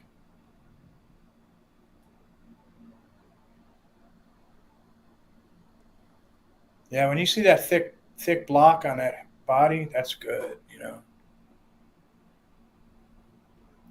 That means it's vintage. That looks normal. That doesn't look terrible. No, it looks good to me. Look at that 90-degree go to tuners. Definitely 85. Mm-hmm. Definitely. Yeah, that's a good. This is a buyer. This is. Yeah, that crack isn't crap, man. And That happens. All those guitars have that. If I had this guitar, I would just strip all the paint off that headstock and get an old fashioned Kramer logo like I'm wearing on my shirt, and put it on there. You could see the marker dots on the thin fretboard ESP all the way. That's a great neck. You know, well, when I get these, that's a good shot of the markers on the neck, though. That's a definitely ESP thing. If I'd gotten this guitar, I would strip it totally down. Whatever the action's at now doesn't really matter to me. I look at everything as parts. And this would be a good redo. I'd probably refinish the whole thing. I'd take out the kill switch. I'd fill in the hole.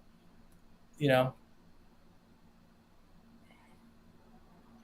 No, that's not a paint crack. Every time that I've stripped one of those down, I've had to repair it. People say it's a finish crack, but I've never seen one that's just a finish crack, and I've done a lot of them. It's not a bad repair. You can fill it a little bit. You still see it in the paint job barely with a magnifying glass if you put the paint on thin like a professional would. But yeah, you know. I'd leave the finish. I like that color. I wouldn't. Maybe I would change the pickup. Other than that, I'd leave it as is, I think. Good guitar. That's a good one. I'd put a zebra pickup in there. I think that'd be really nice. Hey, I'm zebra all the way, man. I love it. Mm-hmm. Of course, it depends on what amplifiers you go through. So, for you, I'd probably say the custom shop Frankenstein pickup they're coming out now with the higher output would be a good one. That happens to old bolt-ons. Robbie. A lot of times you'll get that kind of crack thing there, Mm-hmm. Wow. Brian. Brian, that was a plywood guitar, that import. Strikers were made of plywood. Mm-hmm. But yeah, that's a good, this is a good one. He's just saying that's his first guitar. Brian, that guitar sucks. I hope you don't have it anymore. That was my Robbie voice. I think that guitar is awesome. Really? Plywood striker? They're cool. They're heavy as hell. Mm-hmm. Thank They're you, like this game. made in Korea out of plywood. So what? The necks aren't even as good. Okay. Okay, we saw that one. Same Robbie. I haven't done a lot like you, but that's normally a crack. He's saying. Hey everyone. Layla's guitar dad is here. Hello. What's up? Laverna, welcome. Hey, G. Burtznoff. My first electric guitar was a Kramer Focus 1000 in 1990. Dude! Were we separated at birth, man? Because my first real guitar was a Kramer Focus 1000 in 1989. And G, do you still have yours? Because I still have mine. It's in the loft. I was thinking about bringing it out for you guys and putting it on the couch. Maybe the next show. Janice, can you send me a tweet reminding me to get out the old Kramer Focus 1000? I will find that for you guys. I don't know, but it had a whammy bar. Sold it. Yeah. Dude, your guitar, probably, maybe. Let us know if this is true. Brian, you're the one with the striker, right? Yes. Did your striker come with the fine tuner Floyd? Do you remember? Because those guitars came with actual Floyd Roses, but they didn't have the fine tuners on them. Right? Congratulations, Todd. 83 Pacers, a very good year. That's a very nice guitar you have there, sir. Mm-hmm. It's very nice. Ted Striker. Yeah, it's that drinking problem that I don't really have anymore. Uh-huh. Because we're serious here, Johnny. I know. We're all serious now. We're very serious. G. Butchnoff, ha ha ha, no, I sold it to a Navy buddy in 94. Wish I would have kept it. Yeah, that's the thing, man. A lot of these, when you have like a first guitar, if you're fortunate enough to be able to keep it and have it, you know, years later, you'll look at it and be like, man, that thing sure sucked, but I'm glad to have it now. You know. Tyler Johnston Guitar says 86 they changed to fine tuners. Okay. Non-fine tuner Floyds came out on the 85 Strikers. Wow, look at this. Very good. It had the fine tuners. Okay. All right, yeah. Some of them didn't. Some of them did. I would never recommend a plywood guitar, especially if you're going to pay a good price for it. Like this one we just looked at, that's alder. You know, it's not plywood. And you're going to pay the same amount for a striker that's made out of plywood, and the neck's not as good because it's not made by ESP. It's made by some guy in some place in Korea. You know, it's just not really good. Janice, thank you so much. Look at this. Janice changed her bio on Twitter. Well, X. It says Janice is Janice the intern on the Johnny Beane TV YouTube channel. Right on, Janice. Well, Tyler, you know, the strikers had decent necks, but they're not nowhere near ESP. You're not going to be able to match it down. You know, I avoid those two myself. I avoid the entire guitar. Look at this. You guys follow Janice. Follow Janice on Twitter. Or it's called X. At JR Lala. There we go. Follow Janice. Look at this. Working on music. Look, Robbie. Even Janice has a SoundCloud. Janice, the intern on the Johnny Beane TV YouTube channel. There we go. Follow Janice, you guys. Let's try to get her to 440 followers. Oh, and JBTV follows you. Wow. Martin's saying he had a Grover Jackson built guitar with a Kaler from '87. That's not a bad year for Jackson. I never liked the feel of the Kaler. I thought it was spongy, but it's all personal preference. Mm-hmm. But that's pretty cool.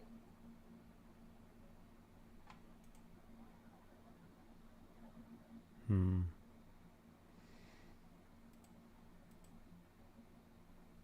Janice, you're welcome. Janice, the intern. Even Mike Olson follows Janice. Thank you, guys. Okay, how are we doing on time? Oh, okay.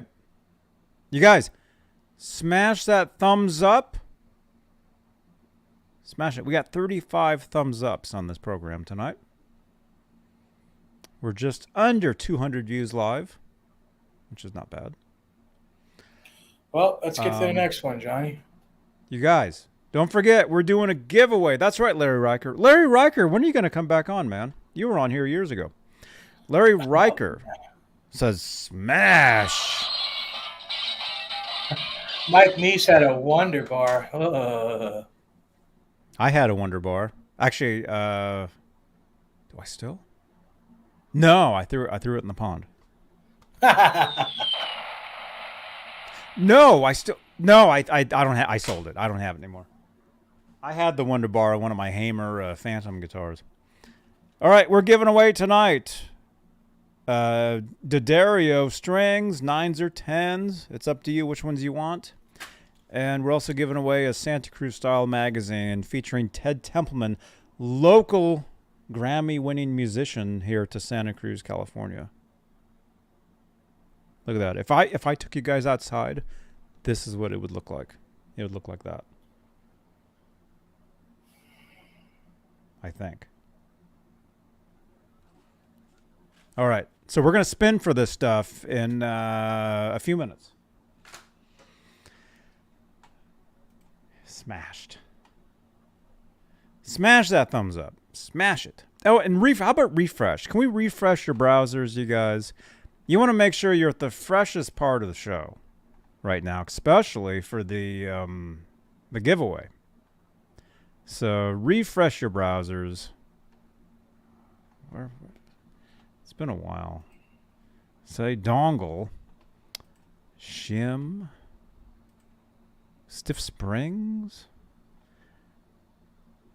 Where does it say? It doesn't even say refresh. Oh, there we go. Refresh.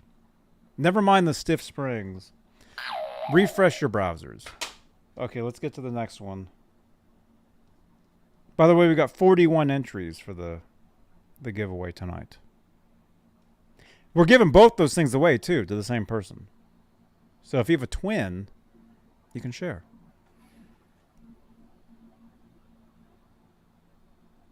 All right. Next one.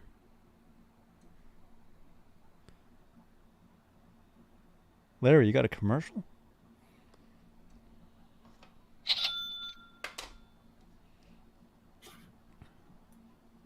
Okay, yeah, this... How come this is not happening? All right, we're trying here. All right, Dan Barcan just followed me on Twitter, or X. Thank you, Dan, for the follow. Make sure you guys follow Janice. Let me get that stiff springs out of there. Why is that even... Why does that even say that? Okay, this sold, so this is not available. Oh, that sold today. It wasn't sold when I sent it to him this morning. Oh, you didn't? Well, let's see what it was. Okay, Kramer. I kind of just threw this in because it's, you know. What? Kramer Stagemaster Custom 1, 1988. Made in Japan? Well, we got those shipped to us as a body and neck put together. So the body and the neck are ESP. And it's, one piece. This is the type that we had to route. What's up? We had to route the face to get the damn action down on, which I was reading the words? One of the first to do that. I was there for the very first time anybody routed the face of the guitar to bring the action down with the Floyd. And they said, oh, well, we did that so you could pull up on the arm. And that really wasn't why we did it. I'm not surprised Fender's buying Washburn. They buy everybody and they kill the brand. You probably won't ever see them again. Larry asked me why the Animal. I did a skit on George the Animal Steele, and it was suggested by Metalhead Hippie, and I became the Animal there. So I've been the Animal ever since. And Larry, I do play guitar with my teeth, and bang a gong. So there are some kind of animalistic things going on there. Mm-hmm. And you eat raw meat? No, I don't eat raw meat. Maybe At Jersey Mike's, when you get Robbie's Way, do they even cook the meat? Very funny thing. Is SOG actually code word for blood? No. Okay, Kramer Stagemaster Custom 1, made in Japan, 1988. Says for sale, but as you can see, this, what do you call it? It's sold, according to Robbie, just like moments ago, apparently. All right, let's, here we go. Brian Houston's got a question I'm kind of having a hard time understanding. He's saying, Robbie, what were most the Kramer guitar bodies made of in the 80s? If he's talking about wood, your answer would be alder. If he's talking about manufacturer, most of them would have been ESP.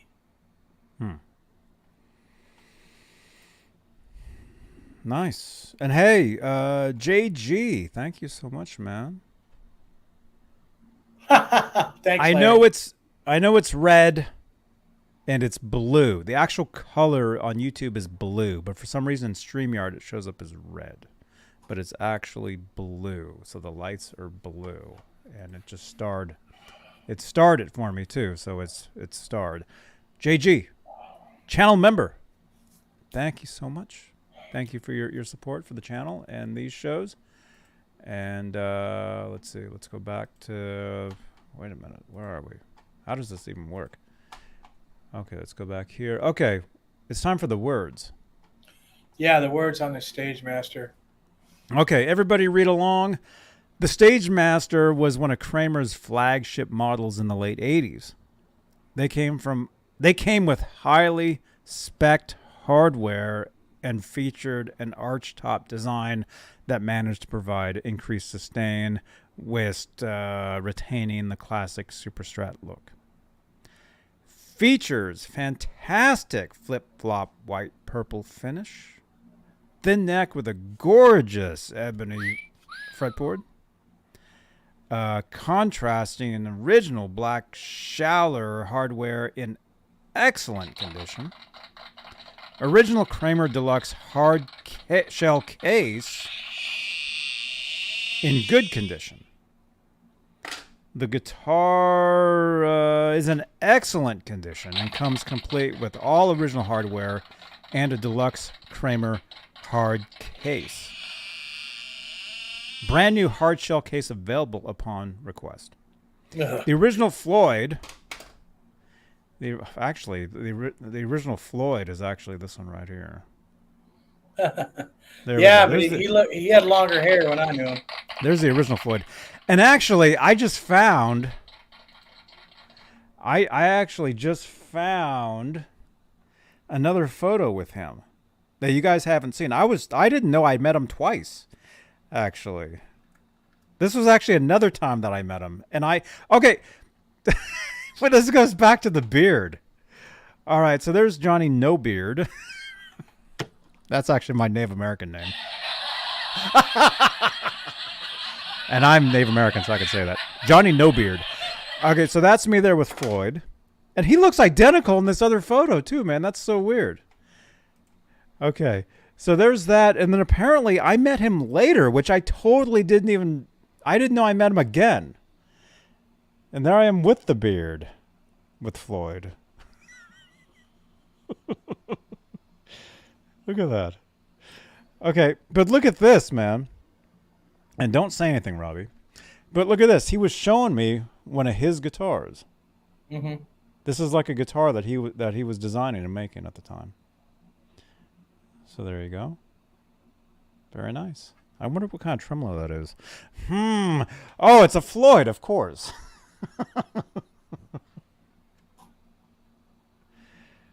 Wow. Yeah, and I got. Well, Martin's correct. Martin's talking about Floyd Rose Manufacturing, and he is correct. They were made at Schaller and sent to Kramer, but the Schaller type bridges were still made out of cheap steel, so they had to have a little insert on the knife edge, or it would dull the edge. The Floyd Roses they made for Kramer from 82 to 85 and 6 were heavier steel. They did not need the insert. But yeah, it all came out of Schaller.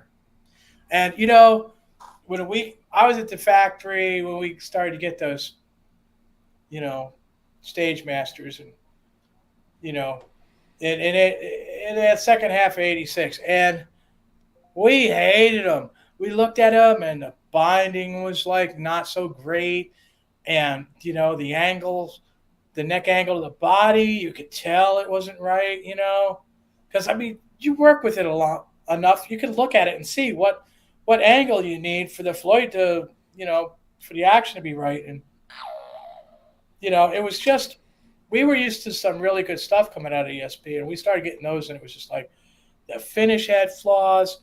You had to bring it into the buffing room. You know, I could still see him. Yeah, it was kind of like when stuff started to go south at the factory. It was a cascade of stuff. Yeah.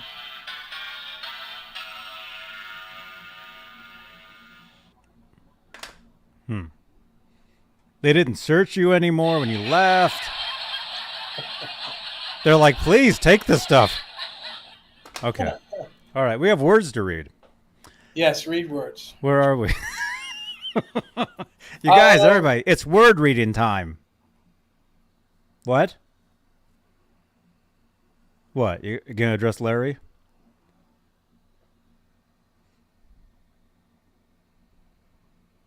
Hello? The CEO. That's funny. Actually, a lot of people here watching Johnny wanted me to be the CEO of Gibson. I said the first act I would do is dissolve the company totally. I'd buy the old factory in Neptune and start making guitars like we used to, and make them all there at the factory, and not have, you know, all the bodies made like we used to. And I don't know if you could get ESP to make necks in Japan anymore. They've probably all gone totally CNC. It's all cookie cutter. We'd probably have to train people to make the guitar necks in the old way, like the Japanese craftsmen did back then. But I'll tell you what, I wouldn't accept anything that didn't feel to me like one of those Grail necks from 1982. That's what I would do. How did the buffing sound go, Robbie? Yeah, they were big buffers. They used to cart like somebody out of that buffing room, I'd say at least once a week. They'd get sucked into the buffer, and like their arm would almost get torn off, or their face would get planted.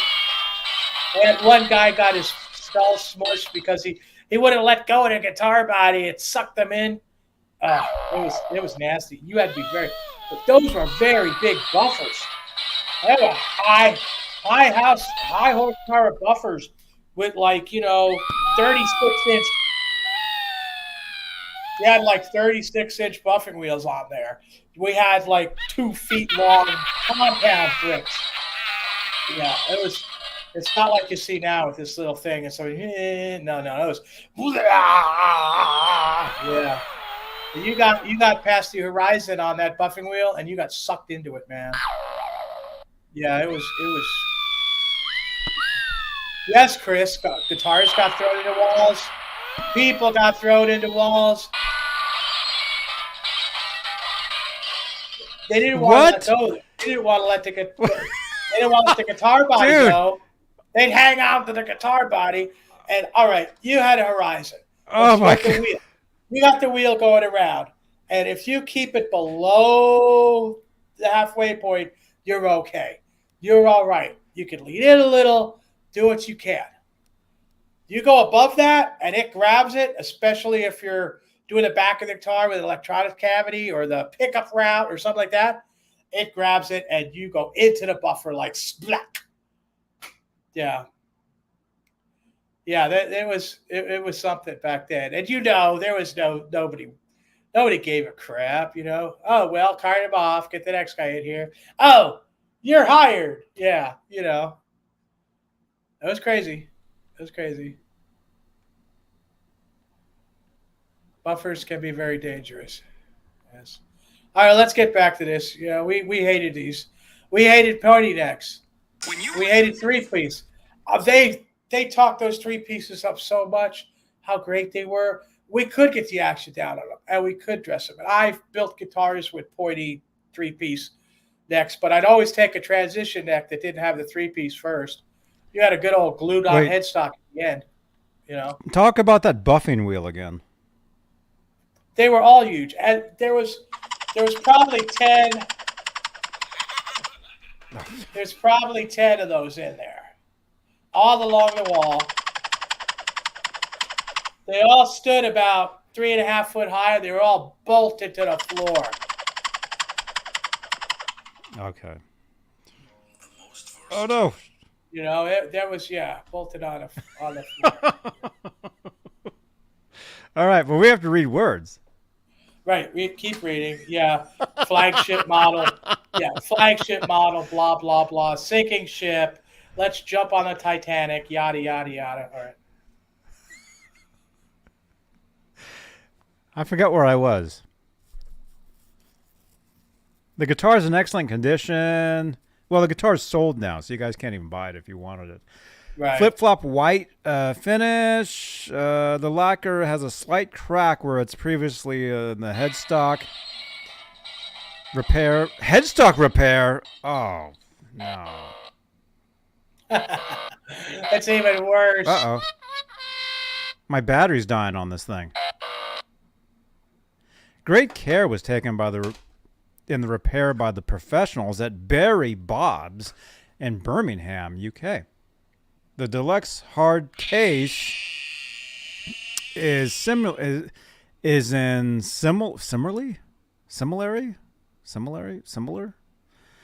Excellent condition with only a few scruffs in the clean interior. You can get pictures if you want them. But look at this. The guitar had a whammy bar.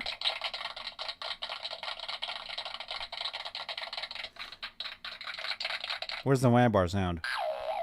Had a recent string change.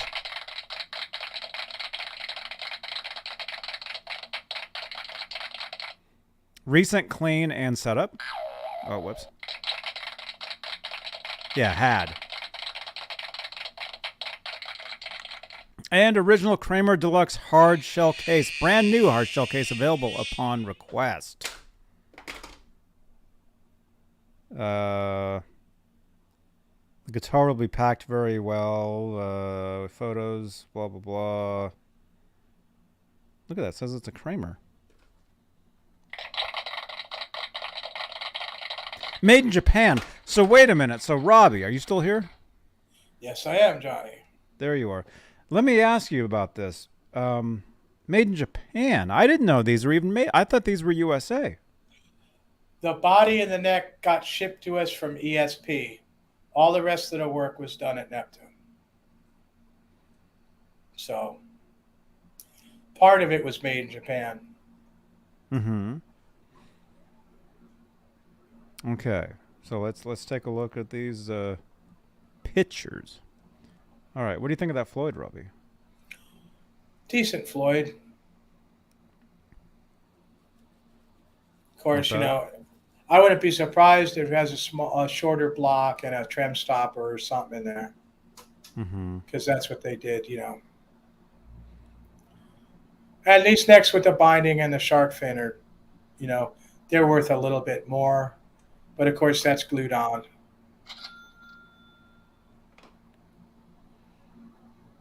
Okay. Yeah, they got very nice. Look at this. They took it to like Sears to get photos taken of it. Tyler, if you want a good guitar, buy that one for $550 we showed earlier. You'd have to do really good to get a Focus for $300. Mm-hmm. There you go. And other parts were actually made at the Kramer factory after '86, just not stuff that went out the door for production. Mm-hmm. Look at that. Very nice. Look at that. There's Robbie. There's the back end.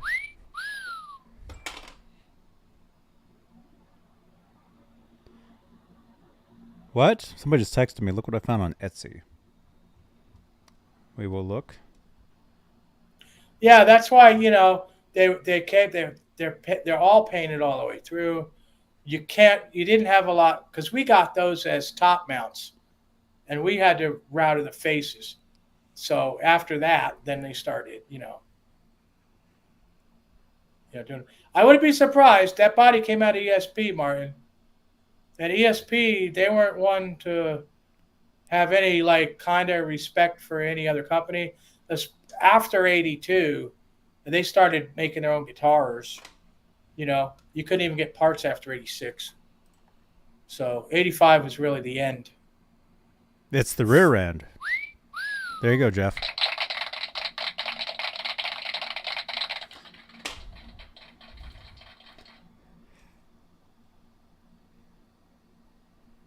Very nice. Can we win this or what? Can we win this or is this your Christmas gift? Somebody's texting me. I don't know. I haven't seen it. I haven't looked at your text yet. Who is this? What was that? Okay. Look at that. They took the guitar to Montgomery Ward to get nice photos taken of it. Watch, there'll be Santa Claus holding the guitar, will be sitting on Santa Claus's lap in one photo.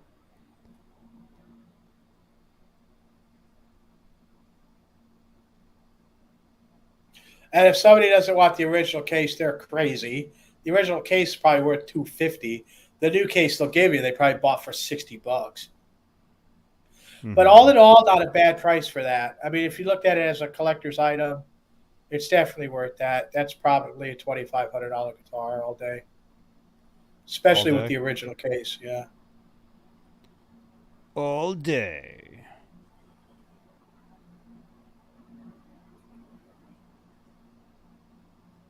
What do you think of that, Robbie? I think it's a thick flute, you know. Just never was a fan of those. Sorry, guys.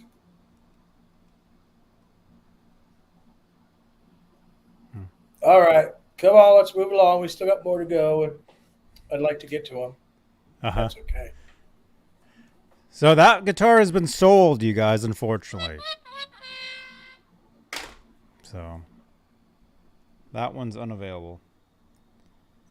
Okay. By the way, we got 47 entries for the giveaway. Set of strings. Magazine.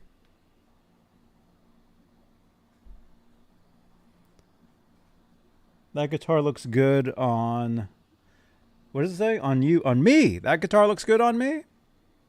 I would agree that it would look good on me, but it's gone. We'll never see it again. Okay, here we go. Another one. Don't forget, smash that thumbs up. 41 thumbs ups. Refresh your browsers. Yo, what's up, Vince? Vince Vegas.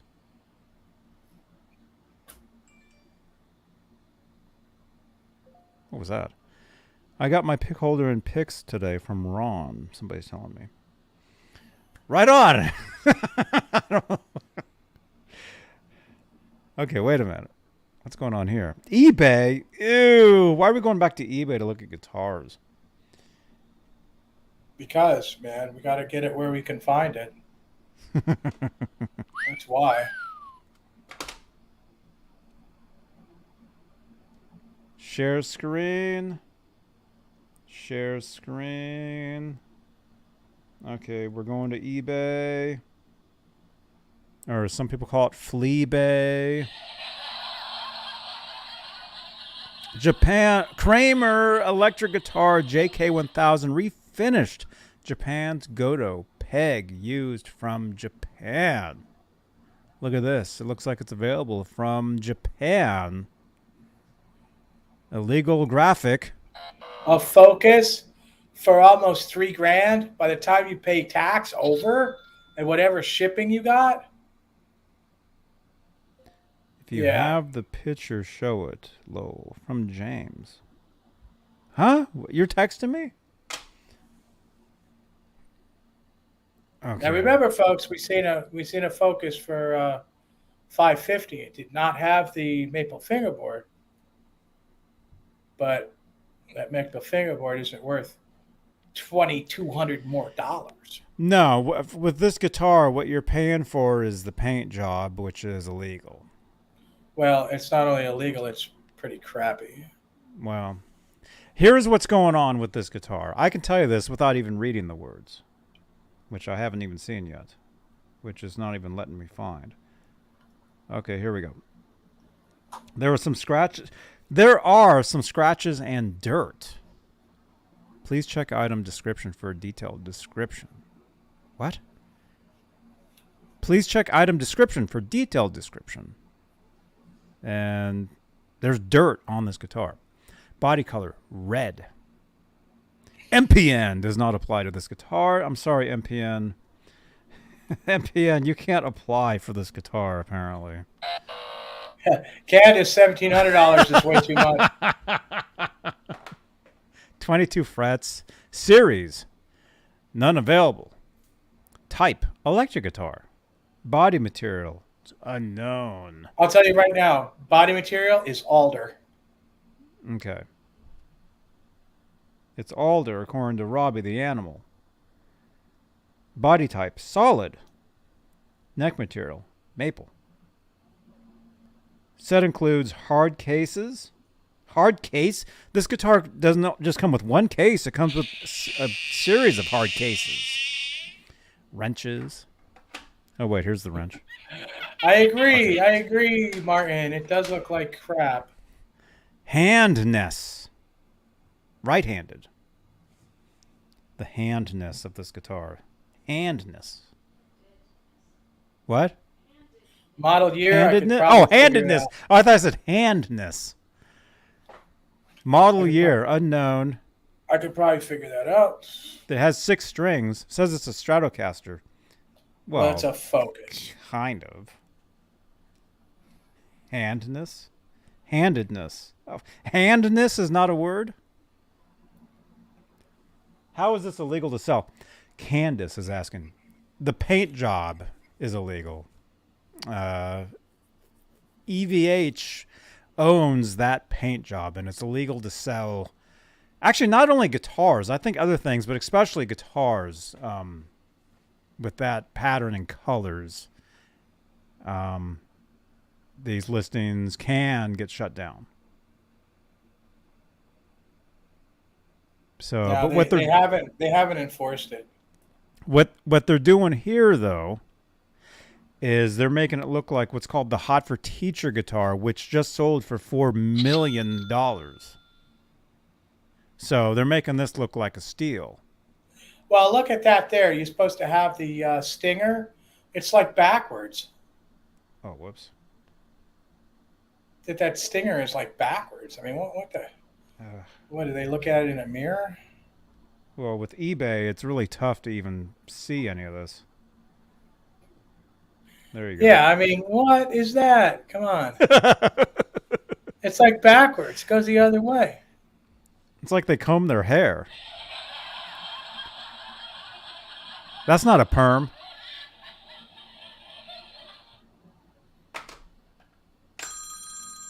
Uh-oh.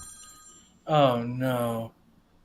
I hate this part of the show. I'm sorry. I didn't say that. Oh, stop ringing. Yeah, so we got our Go-To tuners on there, and they look legit, 45 degree. So hello, you're on the air. This is the Robbie Stingle hour. I heard what he just said, that he hated this part. Yeah, he doesn't like you calling, apparently. No. Oh, come on. No, honey. I'm only joking around. Don't take He me. says he's Did joking. you just say, okay, I don't even care. But did you just say $4 million for that guitar? The actual one, yes, the one that appeared in the music video, the actual Hot for Teacher guitar sold for $4 million. Oh my God, that is just. I know the whole collectible industry, whatever, but that is nuts. Oh my God. Mm-hmm. Who is this, by the way? This sounds like Oh, it's Bernie Taupin. It's Bernie Taupin, you guys. Yeah. I was in the middle of writing a song for Elton, and I thought I'd call. Yeah. Very good. Yeah. Yeah, man. Look at that. It's a greatest hits. It's a greatest hits, volume 9, an extra track. So yeah. Oh, very good. Yeah. Very good. Although I saw that I know. Elton retired from live performance. Did you see that? We're talking. We're still talking. Mm-hmm. You want to get him out there? Yeah. Get back out there. I joke around it. I joke around and stuff, but do you dig Elton John as much as I do? All seriousness, I joke around because saying that I'm Bernie Taupin. Wait, you're not really him?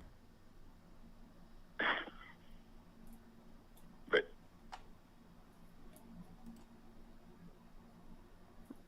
Robbie, I thought this was the actual Bernie Taupin that called us. yeah, Like the real guy. I'm sure you did.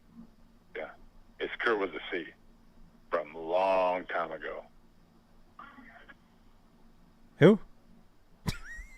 Kurt with a C. No, I always know who you were. I know that. But he is, as the years go by, he keeps getting overlooked. But there was some great stuff. And I won't bore your listeners with it because they probably don't give a shit. Well, they've been bored for 2 hours and 20 minutes. Okay. But there's some Elton John stuff it's incredible. It's just, I don't care what genre of music you like, you would like it. You know what I mean? Yeah. You're younger than me, but you gotta still like it. Yes. I like I like it. It's cool. Yeah, okay. I'll get off here. I just I turned it to your channel and I thought I'd chime in, so I'll get off and let you guys do your thing. Cool. Well, thank you for calling. Call us next week. I will. I haven't called you for a while, but maybe I will next week. Yeah, give us a call. Smash that thumbs up if you can. If you're... Well, you don't even watch us on YouTube, right? You watch us on TV. I'm just assuming. It's on TV, but there is a thing where I can do the thumbs up, so I will do it. Right on. I don't think it used to happen, but the other day I saw there was a thing, so I will do the thumbs up. Mm-hmm. Right on. So, Because okay. we're at 45 thumbs ups right now. It's going to be 46. Oh, right on, man. Hey, Johnny. Thank you so much. Okay, see you, man. All right. All right. Bye-bye. Bernie Taupin. He watches us, Robbie. Yep. Okay. All right. What were we talking about? This it has the backward stinger. Wait, is that a move? Okay. Okay. Have one to sell? Sell now. Yeah. Holly Lewis, favorite Elton John song. Oh. I would have to go. I have to go with "Funeral for a Friend." You nailed that. Yeah. So this is obviously now they have removed the serial number. Like, hey, I'm not going to know. Okay. So yeah, that's a focus. Wait a minute. That's a focus. Yeah. Well, I mean. Well, I mean, they blocked out the serial number. Some focuses did come with those in later years. This guy has put some weird claw on there. You know? It's like, what the heck is this? I've never even seen something like that. I would never put that on my guitar. It's probably a new one. You know? He says it in the description. It's some kind of thing. He painted the electronics cavity with like noise suppressive paint or something. It looks like he took a grinder to that. I don't know. Nah. Yeah, weird claw, that's for sure.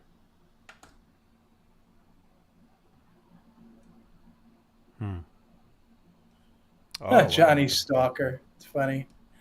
Yeah. Well, Candace had a interesting. You know what, Johnny? I'm wondering if that has What? an S in the title.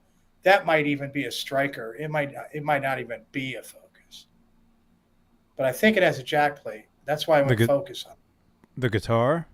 Yeah. Well, Candace said, Greasy Monkey says I've seen those claws on Amazon. oh. So it's pieced together. Well, Candace asked, how could anybody own a paint job like that Edward did his guitar? Well, there's an awful lot of people out there that have done this. I'm one of them. I have had his paint job professionally painted by Martin Bell on 3 guitars. Now, 2 of them are made out of the actual parts we used on his guitars in the Kramer factory. So they are extremely close to what Ed actually played. And one of them I did out of a music craft body. And I really love that guitar, but I got to tell you, after last week when I played, on the show live on Saturday, I have really fell in love with the real deal again. And that's what I played on my last video. Wow, Dean, you sure you want to hear that? Yeah, obviously this guy's into this kind of thing. I don't know what body that is on the left. As you can see, the shape is totally wrong. Look how fat that underbelly is. That's totally horrible. Yeah. Well, I think the 84 was a little different. Just a little bit. Zora, what? Oh, Zora's mountain. Really? What's up, Zora? She won't let me catch her, though. Zora is talking about this. My honest opinion of PV and EVH. All right. EVH has always been Fender. I think Fender cuts this corners. Robbie's opinion doesn't reflect the views of this show. Yeah, better say that, sure. I usually keep this to myself. I don't want to offend people. There's lots of people that have lots of EVH stuff out there and love it. And that's great. And it works for you, that's fine. But you got to look at it from my perspective when I'm answering this question. Because I worked at the factory at the time the 5150 was made. I dressed the neck on the damn thing, okay? I held the body in my hands, and for me, anything less doesn't hold up. And then, coming from Fender,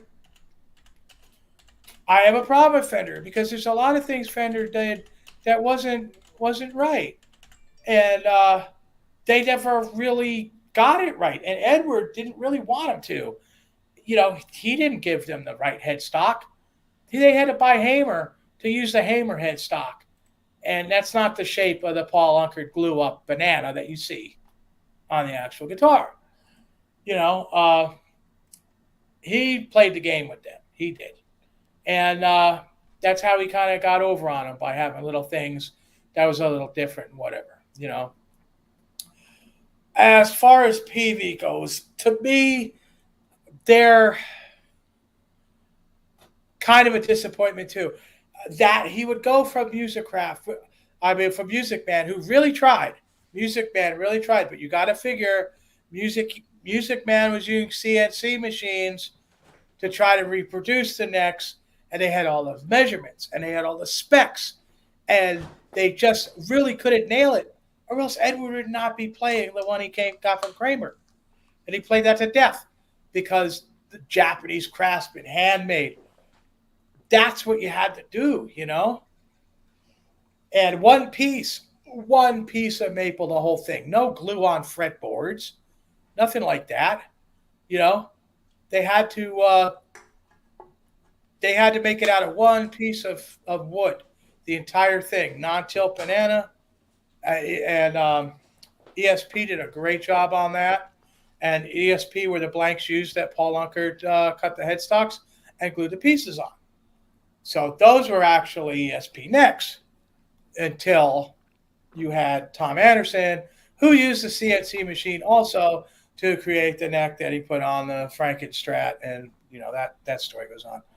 So I'm kind of disappointed in the the direction they went.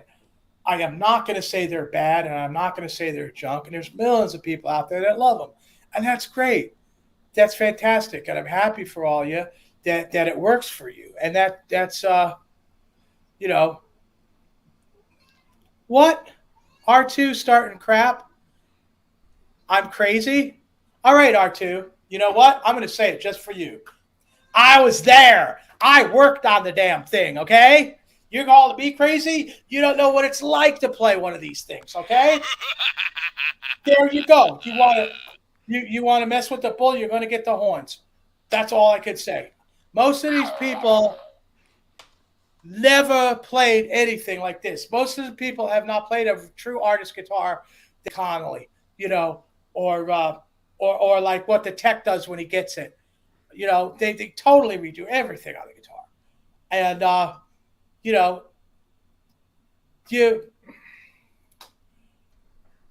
this is my opinion. I was asked my opinion. You can have your opinion. You know, it's you can think what you want. You know, R2 says he's crazy too. Yeah, he knows how to push my buttons. You know, now it's hard to fight. You know, City Hall, like you said. You got something that's so huge, like Fender, giant company, who's got plants all over the world, who's pumping out stuff out of China and telling people it's made in the United States. And then you get the guitar and it's having fret sprouts. And the only reason it's having fret sprouts and a Fender, EVH, Jackson, Charvel, Gretsch are all owned by Fender right now. They're all coming out of the same factory. They're all getting parts from the same places. And you're getting fret sprouts because it's green wood. It's not aged. And that's what happens. They didn't age it at all. They're putting them out. They want to make money. They want to make money. They want to make money. And that's their purpose. And, of course, they're in business, so that's what they're going to do. You know? The days of the handcrafted stuff is gone. And that's when I see something like that Focus for $550 with an ESP neck on it. That's better than any of this new stuff, in my opinion. Like I said, y'all like what you like. That's great. And I'm going to support anything that Johnny says. And I'm going to support anything you guys like and what you want. And that's because I want to support people playing guitar. So I don't really, you know, I'm not, you know, I do what I want, you know. And that's my opinion. You know, just those days of handcrafted stuff's gone. And, you know, it's just, that's just the way it is. You know, I mean, I know Martin has a lot of Fender. He's got a whole collection of Fender stuff, and it works for him, and that's great. You know, that's fantastic. Got some custom shop stuff. My custom shop guitar, I had to rebuild 8 times. I had to fight them just to make it, just to get the parts I wanted. You know, they fought me at every turn. I paid $4,500 for that custom shop, and I had to redo it 8 times before I could get the action low enough for me to be able to play with my arthritis. You know? So, you know, you could get handcrafted stuff, supposedly.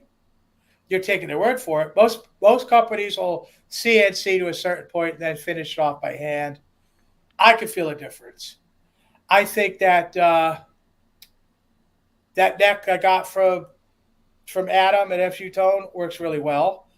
I really like that guitar that I made, even though I had to like totally reshape the body and everything. Because most of these people have never even actually seen the actual deal. They don't know exactly what the body's shaped for. They got a bunch of measurements. They put it into a machine. It comes out like this, and you know, it's not right, but it's accepted.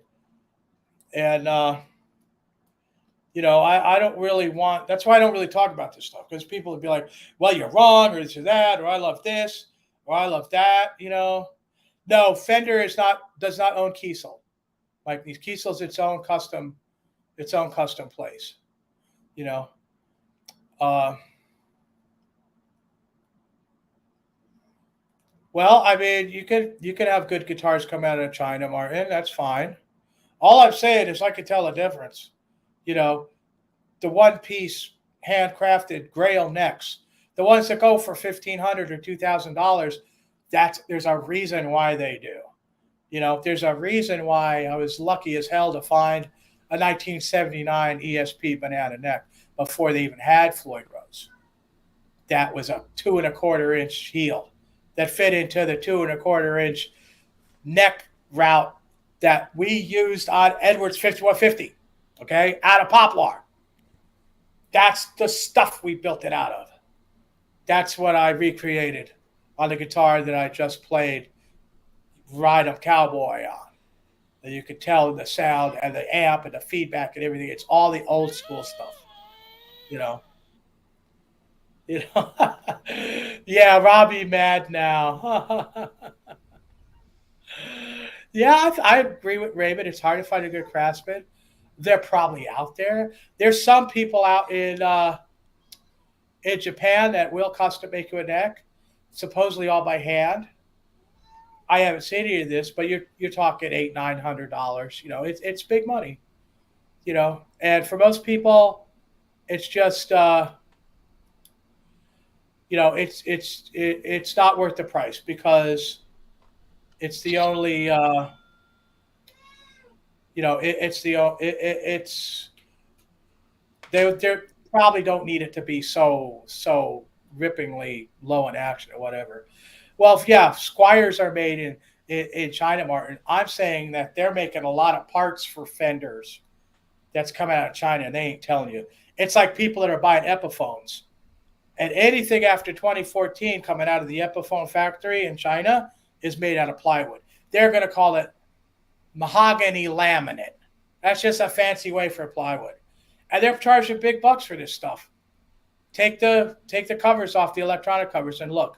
See if it has little ridges. They try to paint over it, but you'll be able to tell. You know, they're out to make money. They're not going to make any money if they're not cutting corners. Well, that's true, Raymond. Not everybody wants to pay that price. Not a lot of people want to buy a neck for $1,500 or even $700.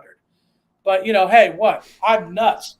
I had to recreate what I worked on in '84.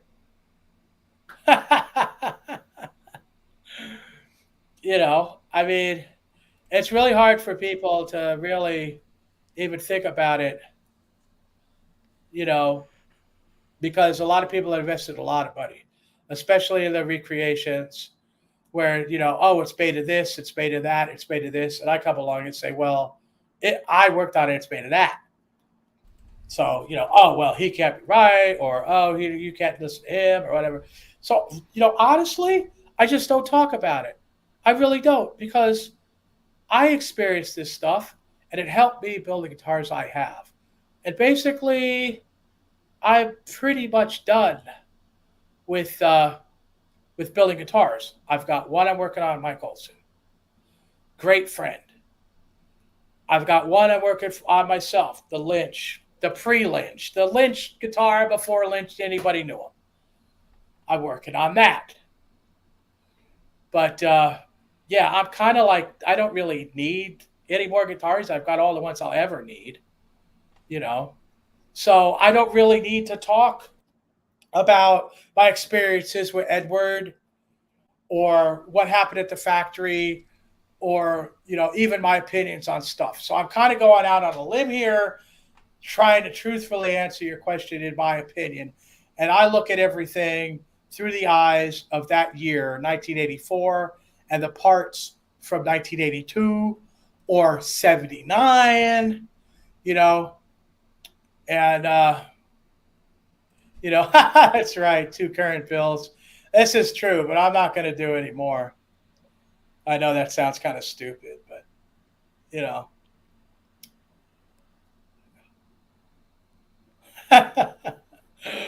So I hope I didn't, you know, totally offend you. Martin, man, I love you, brother. What you're doing, you're playing, everything you're doing. You like the tube amps. I have no animosity toward you at all. This is just my personal opinion. It doesn't mean it's etched in stone. You know, I have nothing against you, man, at all. I know I don't go off like this on something in a long time. Chandler. Yeah, Chandler, Mike Neese. Chandler bought necks from ESP in 1979 and 1980. Then they started making their own necks. So if you get a Chandler banana that, it's made by Chandler, somebody selling a Chandler banana, look at it. Look where the indicator dots are. Look at how thick the fretboard is. Look at the headstock. If the headstock has a little scoop in the face, that's ESP, baby, and that thing is probably worth about at least $1,200. So Chandler necks can be a very, very good investment from those 2 years. In 1979, they made them with the 2 1/4-inch neck heel, which somehow I was able to get one. Stigatsu didn't know what it was and sold it to me for $300. I think it had been refretted. I had to do lots of work to it, but that's a beautiful neck, and that's the one that's on my 5150. The one that the body came from the same run of bodies we used on Edwards. And I feel that's the neck they should have used for Edwards guitars. They used the 2 3/16 neck and built up shimming on the sides of the neck pocket. Did a nice job, painted it, but it wasn't tight enough to handle, Edward jumping off a speaker or a riser. And, I'll never forget that day because the neck moved, went out of tune. He jumped on a plane. He came to the factory. He came in that factory and he was on fire. And he was screaming at Billy Connolly. And that's when Billy Connolly put the extra 2 screws behind the neck plate to hold it better. But he wouldn't have had that problem if they used the 2 1/4-inch heel. And they wouldn't do that because they wanted everything new. They wouldn't go back,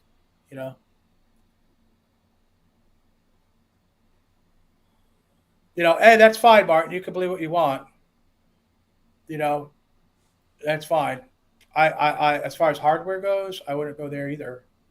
I wouldn't trust them. But you can think what you want. That's fine. You don't have to agree with me. Oh boy, Edward was pissed that day. Yes, sir.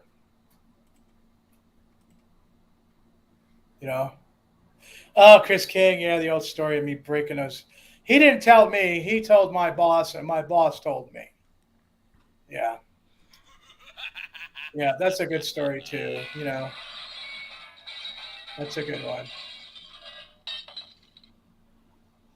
I'm not admitting to that, Skyprop. I'm not going to elaborate on there. Oh, come on. All right. Well, it wasn't a Strat headstock. That was an ESP, Wayne. That was an ESP neck that Paul Unkert chopped. Yeah, but Strat headstocks, as far as the lawsuit headstock, like I have Mike Olson. Mike Olson bought that guitar from the right after the 2 1/4-inch neck heels. They went at 2 3/16. They made one-piece bodies, and those came with the lawsuit necks and the Rockinger. And that's the guitar that Mike Olson sent me, and we're going to send down to Dive Bomb to have modified. I have another neck going like that too. That's funny, Larry. No, I do not mess with these people. I'm sorry. It's been a long time. But no. Places I won't go. Places I won't go. And yeah, Martin, man, I'm glad you're here. Love talking to you. We don't have to agree, and that's fine. It's cool, man. I just, personally, I don't believe them. Especially with the whole fret sprout thing. That they wouldn't even age the wood. That's ridiculous. All right. Okay. Sorry I went on so long. That's okay. I'm not mad now. See, the caption's gone. Do we have any more time for listings? I mean, there's some more stuff I wanted to see. Well, We can look at a couple more things. I think we already looked at this. This must be from somebody we saw already. This looks familiar. Oh, this is sad. This is sad. 1983 Japan Kramer Focus 2000 Beak neck. Guitar neck Floyd Ready 22 frets rosewood. I don't know it's kind of fuzzy. Well, he's trying to say it's a Kramer neck, and he took the logo off it. That's a Focus neck. Yeah, that's definitely. I mean, it's a nice neck. It's just a focus beak. And I speaking of focus, these photos aren't even in focus. That's the one. That's why I said it. I knew you'd like that. Hey, no harm, no foul. Martin, I love you, brother.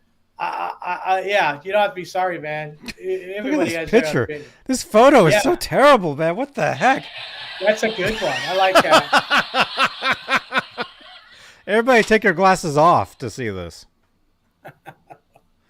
Yeah, and Martin, I play Fender too. I love Fender guitars. Like I said earlier, you know, Robbie's where is it? Robbie's Onions don't reflect the views of this channel. Not necessarily.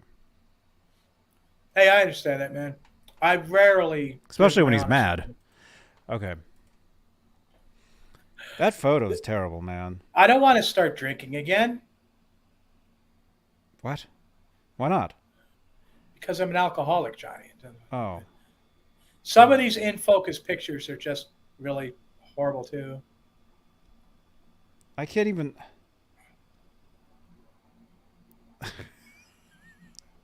That's funny, Brad.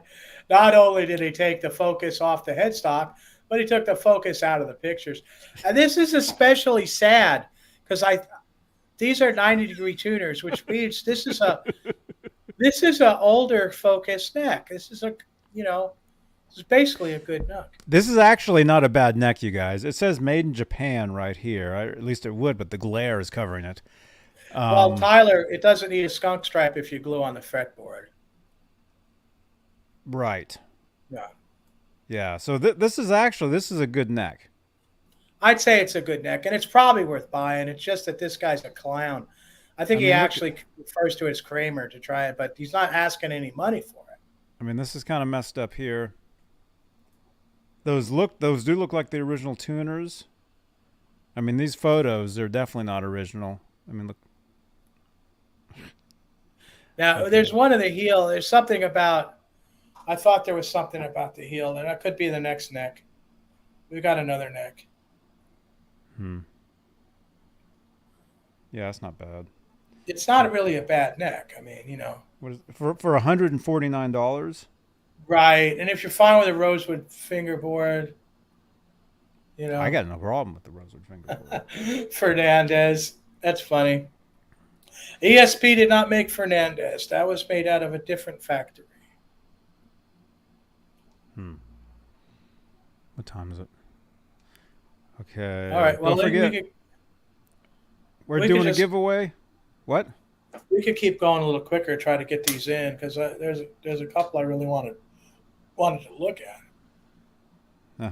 Like the '80s Kramer Focus guitar neck, banana hockey. That's not even. That's the one. Yeah, this that's not a banana. This is something here, guys. Hold your horses. Yeah, everybody, hold on to your horses right now. Okay, yeah, that's not a banana, man. There's rosewood drama now. I don't know what that is. Right now, I mean, I asked Johnny. That what? Aerostar. Oh, this is the one you were wondering? Right. Okay, well, let's look. 80s Kramer Focus, it's saying. Are there words? Yes, there are words, I believe. Not really. Yeah, there's really no words to this. There's no words. Just says it's used.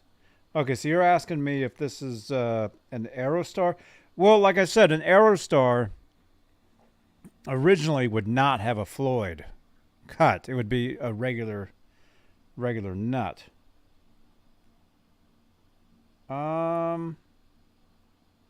True, but somebody took the effort to sand off all the paint on that headstock. And look at this.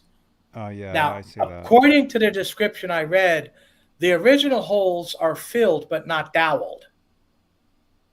And then there's the other holes that are drilled.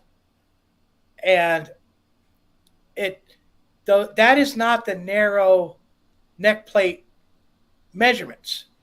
That is narrower than the narrow neck plate measurements.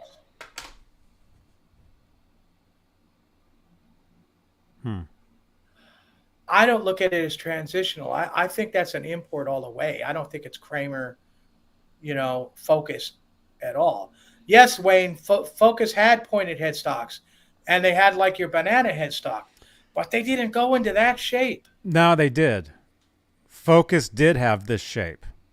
They did. Focus had the ones that were banana. Focus had several.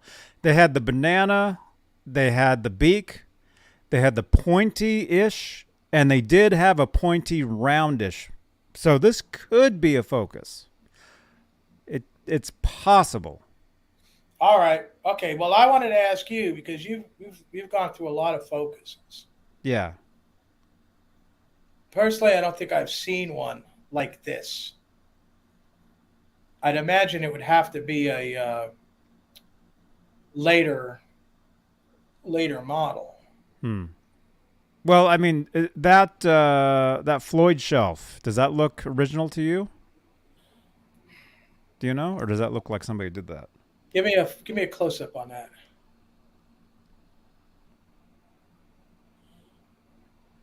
Oh, I don't know. That does not look original. Look at the angle. It's not a square angle. If they milled it, they would have come out flat. They got higher on one side. That's the only way you're going to get that shelf not to be straight across the front edge. I mean, hell, even if you hand sanded it or hand filed it, you'd be better. You should have done a better job. You see how it's not concentric to the edge of the fretboard? That's not good. That is not a good sign. So what? They're saying it's a Focus? 125. Focus guitar. That's what I thought, Mike. He's saying ZX, the ZX headstock. I mean, that's where my mind went to, like total import. Now, when I say import, I do not mean from Japan. I think you're right. No, you're saying like Korea. That's why I thought Aerostar, but the ZX. Right. That might be right. The Aerostar actually does have more of a pointy. Focus did have this shape. I would say this maybe is a Focus. I would say. What does Zora think about this? I don't know. Zora, you in here? Zora? And we have 70 watching right now, you guys. Smash that thumbs up. We got 49 thumbs ups. 70 watching. Don't forget. I'd go with Wayne here. He says 87 Korean. I might have been even later.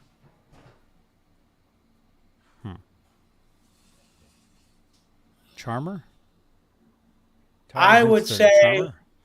No, you don't want titanium in neck screws, Ryan. That's ridiculous. You'll just strip the wood out.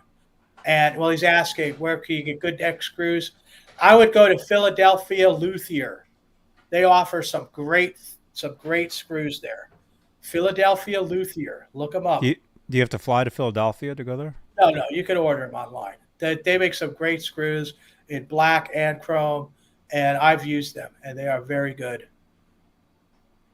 Philadelphia Luthier. Okay, so here's the thing about this.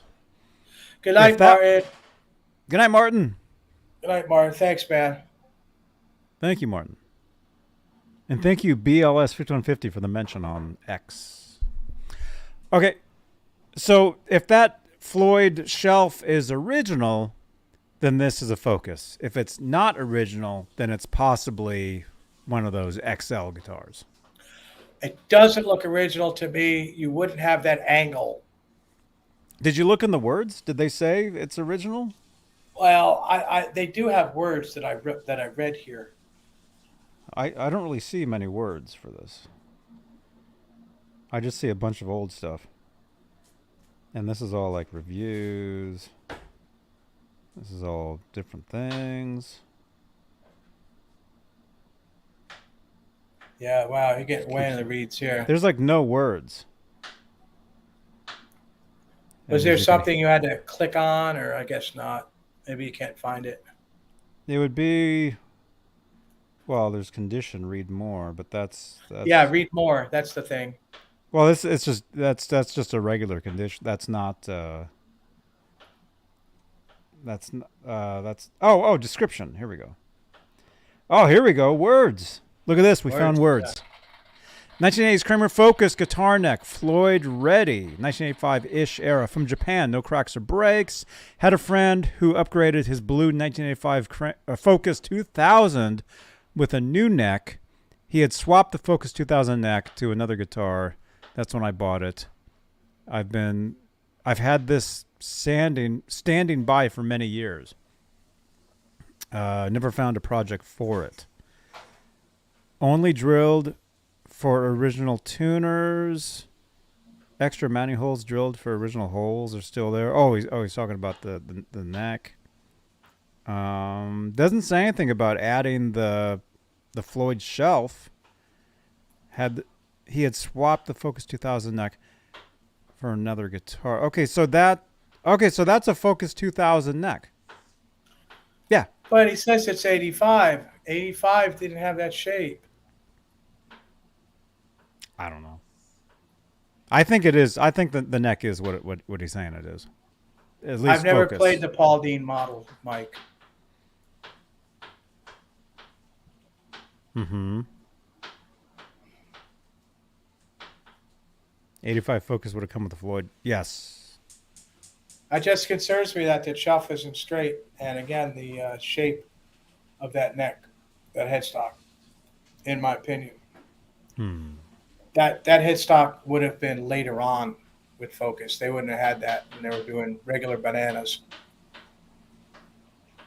Mm-hmm. What's for dinner? What's for dinner? Something chopped. Something chopped.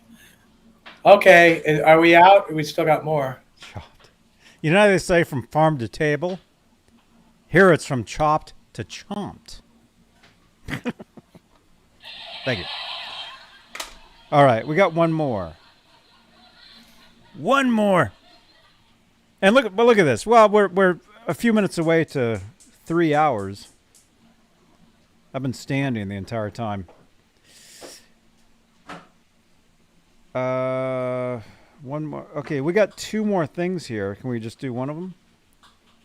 And we can save the one for... Okay, there's a neck that needs repair. They're both really good, though. Can't we kind of squeeze them in? Well, what do you guys think in the chat? Do you guys promise to not leave? Do you guys promise to log into your troll accounts and to subscribe and get us closer to that 10,400 subscriptions? We're so close, you guys. We don't need to spend a lot of time on that neck.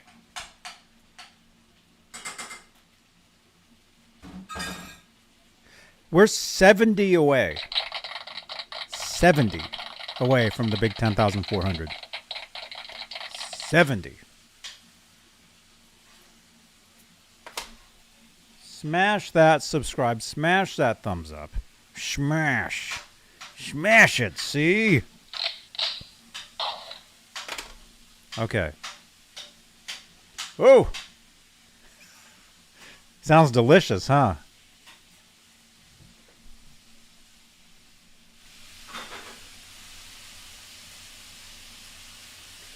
You can hear the sizzling and everything. Well, we could just take a quick look at that neck. I just want to show the damage on it and then get into that body. And there's a couple things I want to say about that. So it wouldn't take too much longer. If that would be all right. What?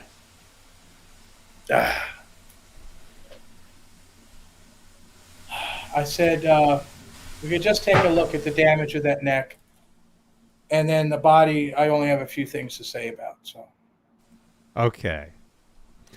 Okay, check this out, man. Check this out. Check it out, dudes.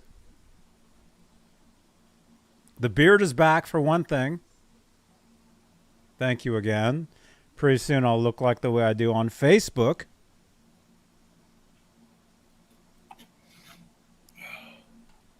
Are you okay? Oh, I'm good.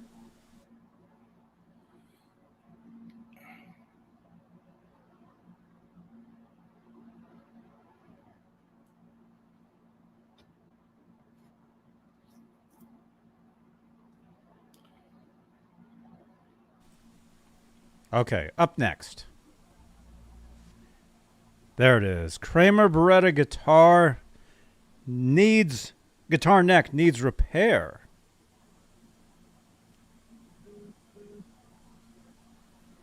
What was that?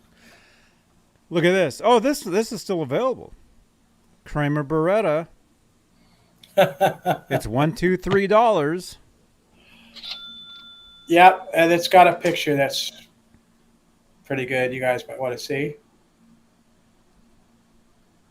The guitar, Johnny, not the whatever's going on now.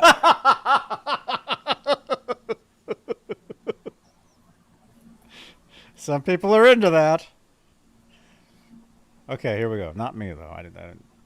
Okay. Yeah, okay. All right. What's going on here, Robbie? This is a sports neck from 1984 that has separated due to bad glue. We don't have much of a flute. It's a sports neck, and this is what happened because they tried to chintz out on the glue. If you can repair it, look! Oh my gosh! Look at that. now this can be repaired, and it could be a decent neck if you can do it. But remember, this is a sports neck, and it's not as high quality as the ESP. So it's pretty. Yeah, Tyler's right. It's a pretty straightforward repair, and if you don't want that action to be super, super killer, because it is a sports neck. You could never get the sports neck to be super flat and killer action like I need. But, if you're decent with a little higher action or something, which is not really, super high, or you can live with a truss rod adjustment, making your neck have that curve, like people do, instead of like sanding the curve into the frets like I did for Edward, For who?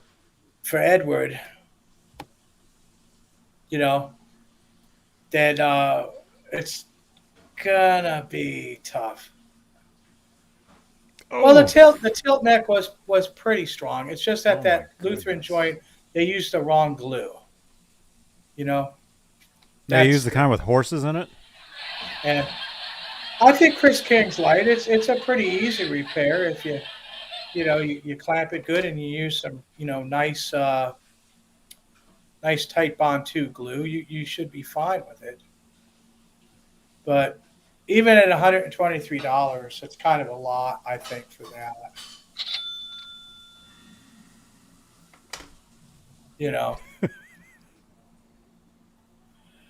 I like it without the scarf joint, Wayne.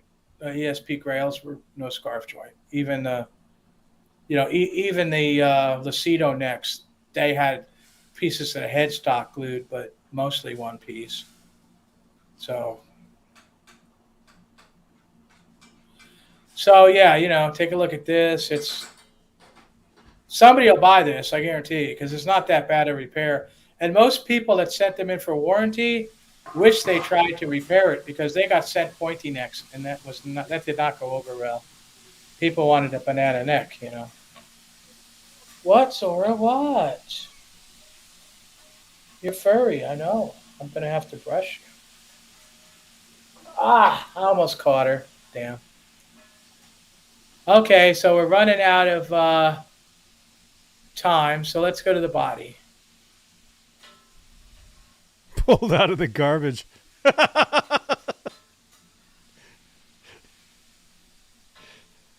This guitar I found in the trash. Did I tell you guys about the Wolfgang guitar that I saw? You guys don't even know this. Or did I tell you guys this?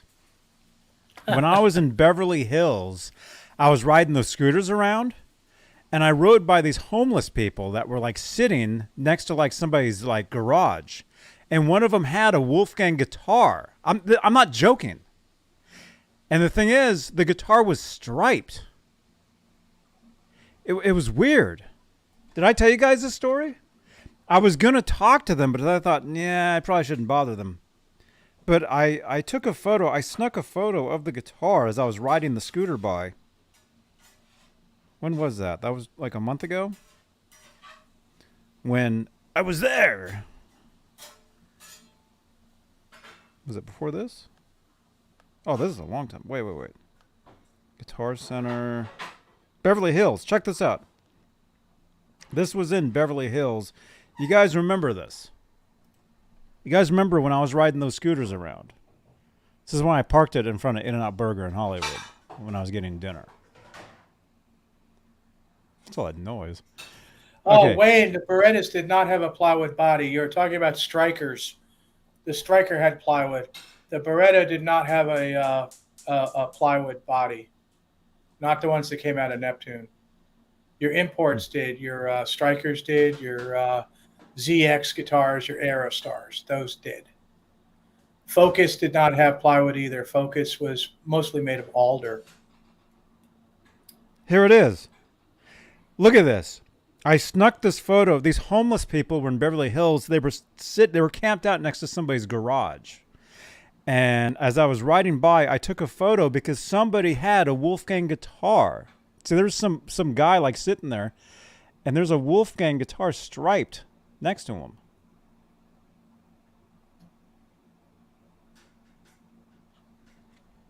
Isn't that kind of weird? Yeah, maybe they striped it up themselves. I don't know.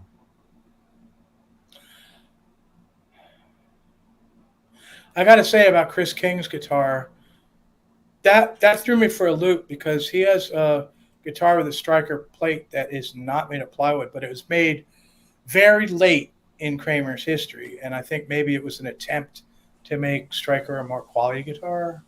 I'm not sure, but you know, he's got a rare one. That's for sure. All right, last one. Last one.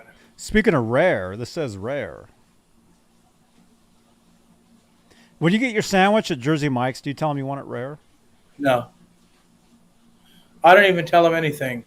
They just want to know if it's one sandwich, two sandwiches, or three sandwiches. And they know everything about it, so I don't really have to say anything anymore.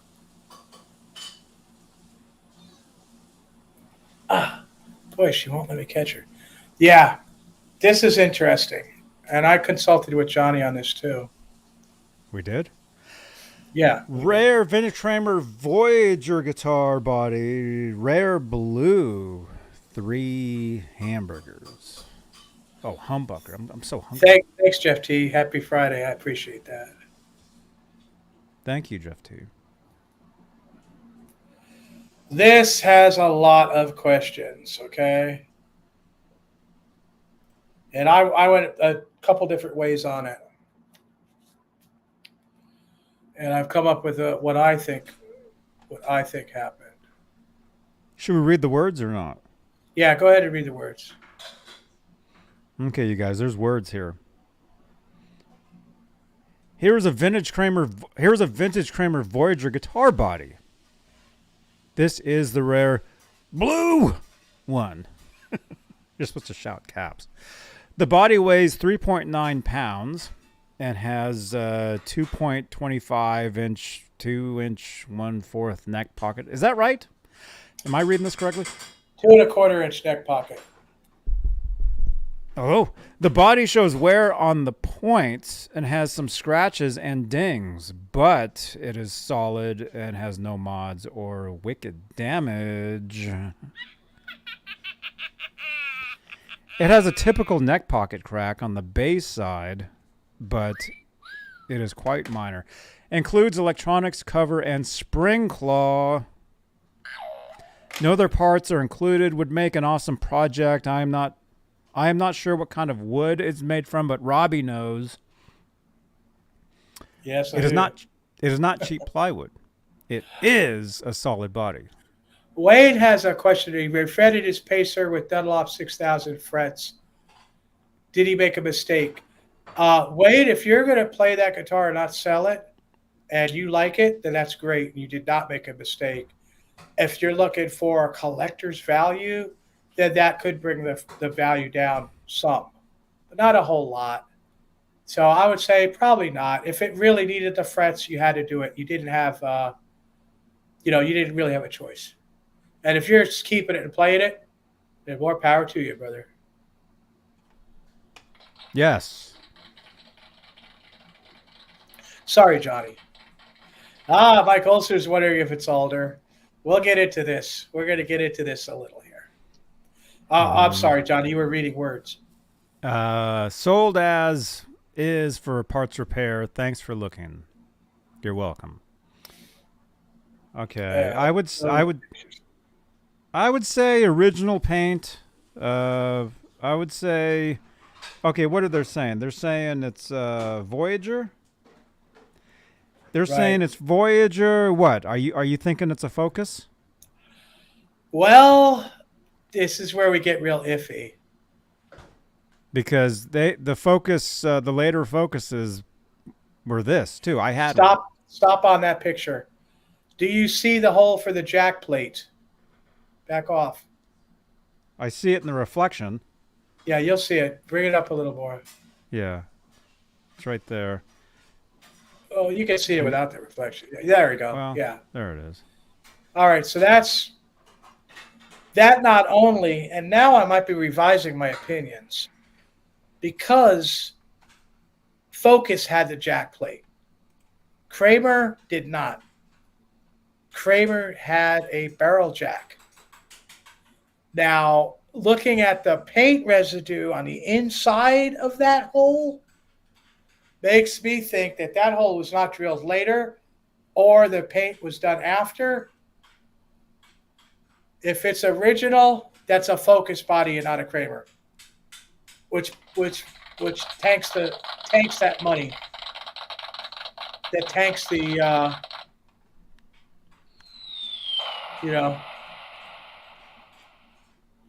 I like the wood screws, Wayne. Wayne's asking about wood screws versus bushings. I go with the wood screws every time. Now, what really is interesting here is the weight. And he says it's under 4 pounds. For a body that size to be under 4 pounds, it would have to be made out of alder. I mean, it would have to be made out of poplar, because the weight on that body and alder is over 4 pounds. It would be 4.2. It would not be 3.9. I know that's a small amount of difference, but it indicates to me that it would be poplar. And then looking at the color of the wood also is very light. It's not the more kind of color that alder would really be, in my opinion. Mm-hmm. So what I thought was Polar. a real Kramer made out of poplar with a jack plate drilled afterwards would have to be a Focus guitar. Is it a rarity made out of poplar? Or does he have the weight wrong? Could he have weighed it wrong and it's actually 4.2 instead of 3.9? which is possible too. If it's original paint, then it came with a jack plate, and that would mean no matter what wood it is. This, Yeah. can I Some say, poplar does have green and yellow groins, but some of it you can't really see just from the pocket. That could be alder. Go ahead, Johnny. I'm sorry. this color, this was a Focus original color. Okay. That's a Focus backplate. It sure looks like it. Cavity plate.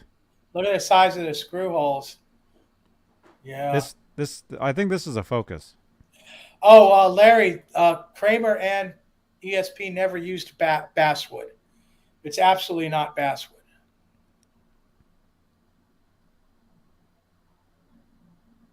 No, there was no basswood come out of Kramer whatsoever. I would say that paint is original. And is that an F? Could that stand for Focus? Good.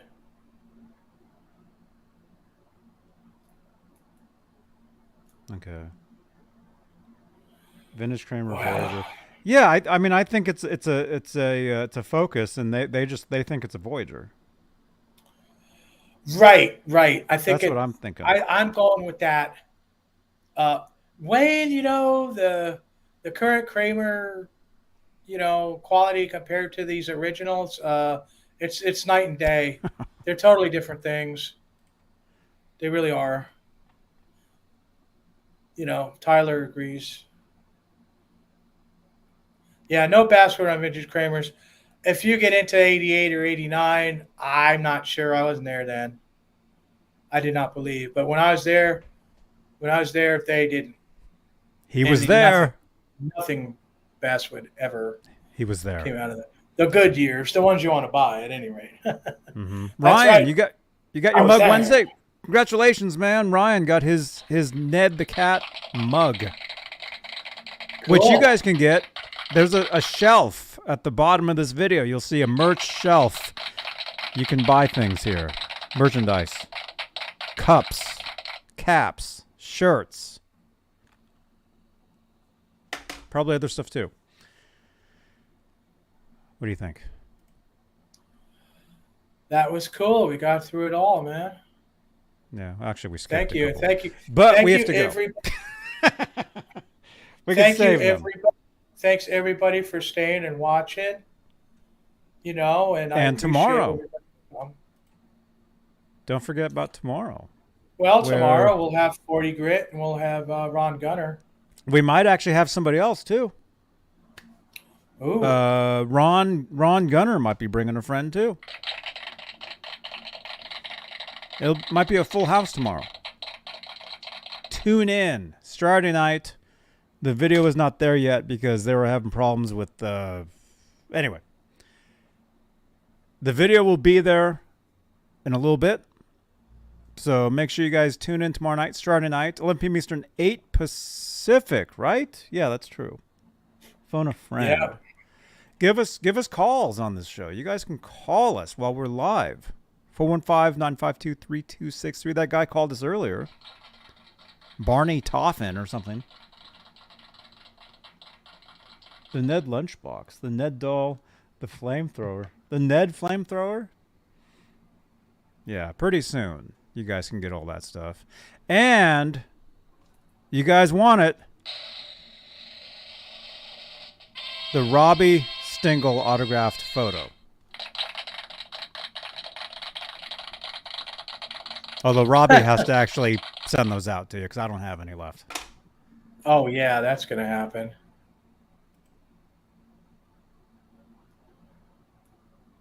Spaceballs? I did see Spaceballs. I've seen it. Okay, we're doing a giveaway. We got 58 people here. Don't leave. You guys refresh your browsers. Giveaway tool. Here it is. Okay, and Peggy wants one of those, Robbie. Whoa, where'd we go? Oh, there. Look at that. Peggy wants one of these signed Robbie photos. Will you get one to Peggy? I don't have any, Johnny. You guys did that. Hey, Brian, the Jersey Star came very late in Kramer. I never liked the quality of those. But Did you like Bon Jovi? Not really. I'm sorry. I didn't. Well, you don't have to apologize to me. You know, but What song were you singing there? I don't know what was going on. So you might not have been singing a song there.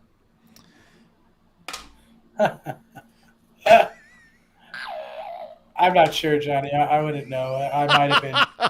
I get into it when I do videos, so it could have been. What kind of videos? Okay. Music videos, Johnny.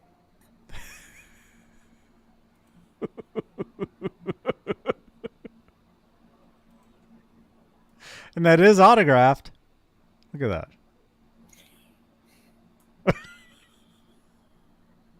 that. Playing the flute. I don't know. He does have a big gong, though. All right. You guys ready? We're giving away a pack of strings and a magazine. You guys ready for this? Is everybody in the running for this? What's a poop cam, MPN? Okay. All right. Giveaway time. We need to have a giveaway like intro. Oh, I remember that picture, Johnny. I think it was the first time I ever saw Glary. Oh no! Kill me now! This sound actually goes along with that. Wait, where is it?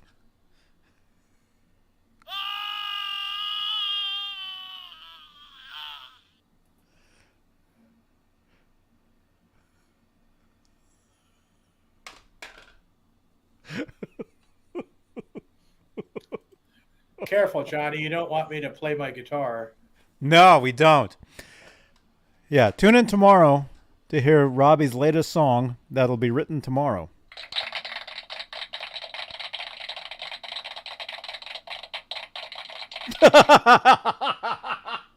Oh my gosh.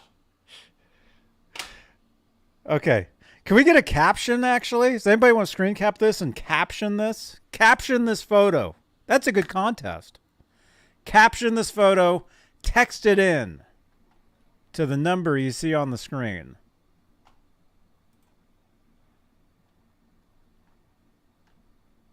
Where's the phone number?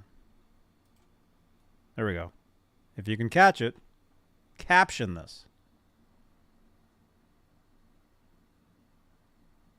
Hey, Laz. Laz, do you want to call in?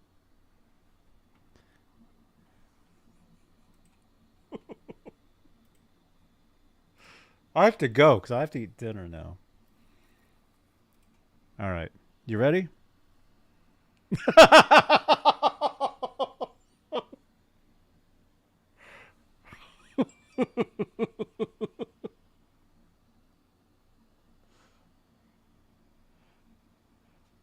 You can't see the number? It's underneath this.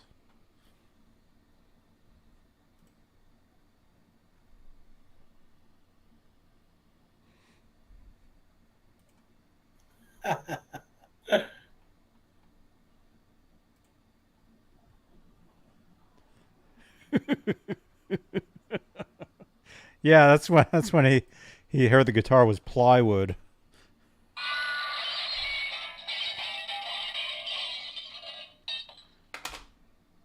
Okay.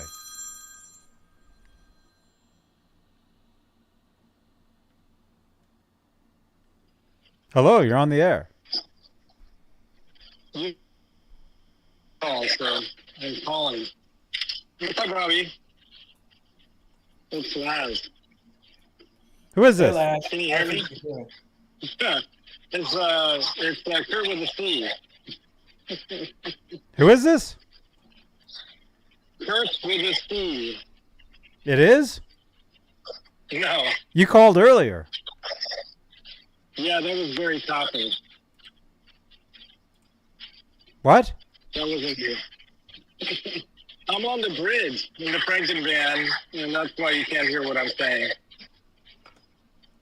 It's a bad connection. Who is this?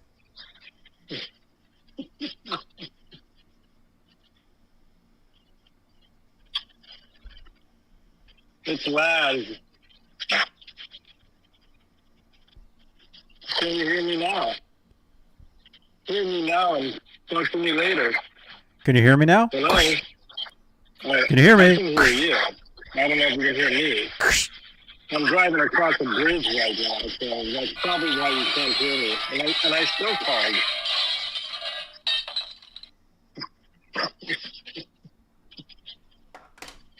Oh my God. Hello? Who is this? I'll patch you through. Who is this? Hello? Patch me through. Patch me through number 16.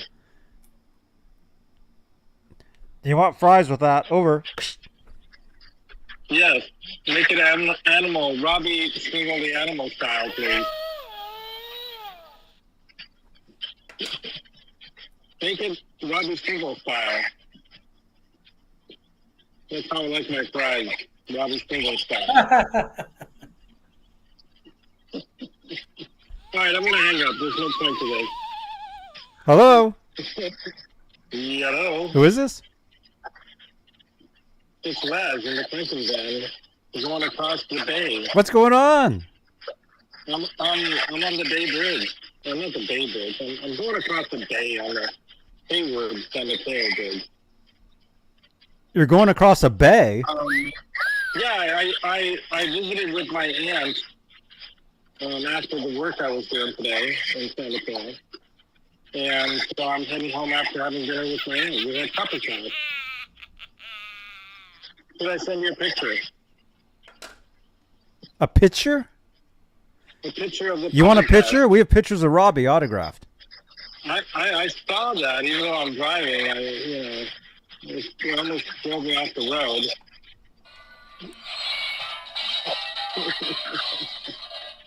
Oh, yeah. I took that picture of Robbie. But I'm wearing a Kramer shirt right now. There are better pictures of Robbie. He looked great on my show. When he was on my show, he looked fantastic. He dressed up. Combed his hair and all. It was awesome. He is a perm tonight. Can you guys even hear me? Oh God! Look at that. He has a perm. Oh my God! You People don't in the have a chat are perm. hating me right now. They're All right, we're trying to spin. Who is this? The things on the driving. It's Jerry Topping's Evil King. What are you wearing right now? T-shirt and shorts. Like jean cutoffs? No. I don't even think I have any jean cutoffs. Do you have jean cutoffs? I always wondered, what if they made bell-bottom jean cutoffs? Gross! Those sound horrible. Who is this? Yeah, it's George? Oh no, Robbie, get ready to sing your song. Lori's here. Lori's here. Have you ever? You guys hi, just, Lori. Lori, you just woke Robbie up. Lori, all right. Robbie, you know what I'm Hello? talking. Corduroy, OP, back in the day. What are poodle roys? Corduroy. Poodle roy. Yeah, Robbie probably knows what I'm talking about. He's old like me. Back Wow. in the day. Robbie's actually older than you are. I am. He's like 20 years older than you, Laz. I don't know about that. You weren't even born yet when OPs came out. When they talk about OPP, that's What? Oh, wait, we're getting photos. Somebody's sending pictures in. Pictures. I get to play my song now. Ha Yeah, Robbie's going to sing a song, and then we're going to spin. Where did you send that picture? Here's a picture of my puppy guy.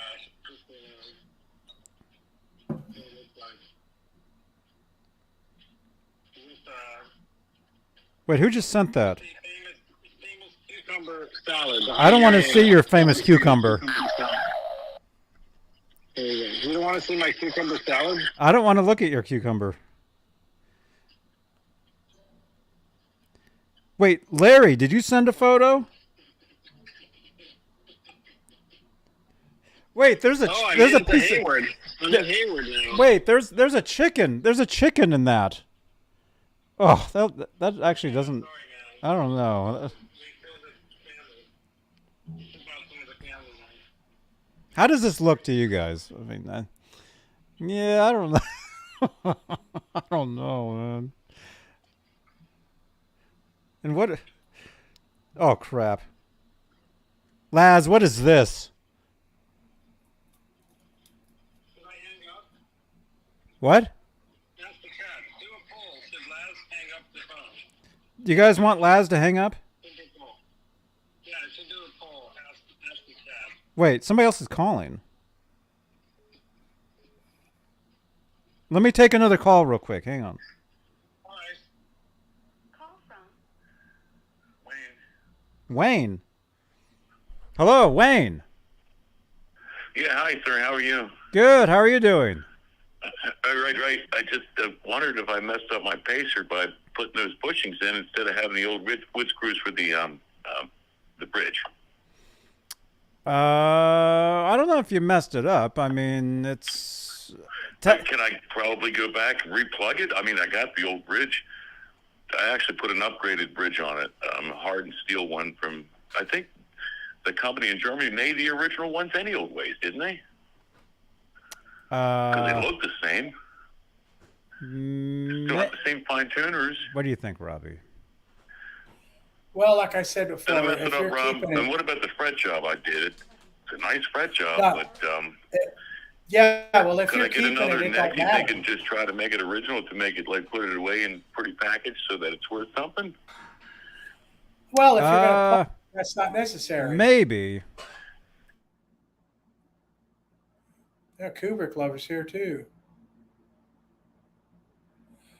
No, I and you, I if don't you know put if the, even Gibson would sell it to me. If I could get a Pacer American neck that looked the same, I'd stick that on there and keep that modified neck that I did, and then plug the holes for the bridge mounts, and then get that professionally touched up and painted so that you wouldn't be able to tell. I don't know. I think they used some kind of acrylic paint or something well, it's just back in it's back just in poly. '83 when that guitar was built. You know. It's just poly. It's just a poly clear coat. But Do you think I should do that, or just no, I keep think it the you way should it leave is? the. Maybe it's going to have a worth that's going to be more, or maybe something like a Les Paul eventually. You think so, or maybe not? Well, the I know modifications are going the to body I have is made out of not popper. It's the other wood, alder. not ash. It's the other wood from out Alder? west. I think so. Yeah, I think it's made out of that because it's got that clear, that light colored wood. I could see it in the neck pockets. I did replace the pickup. Now, was that a mistake too? Well, It depends if on the that's what you pickup. want. You know, I'm starting to wonder, guys, if I've altered things. Now, it looks the same as it always did. It's just that when you grab it, the neck has been slimmed down. I took a shaved the neck with a wood shave to thin it out a little bit, and I put big frets on it. And I don't know if I don't know if I messed her up. Johnny, can he hear me?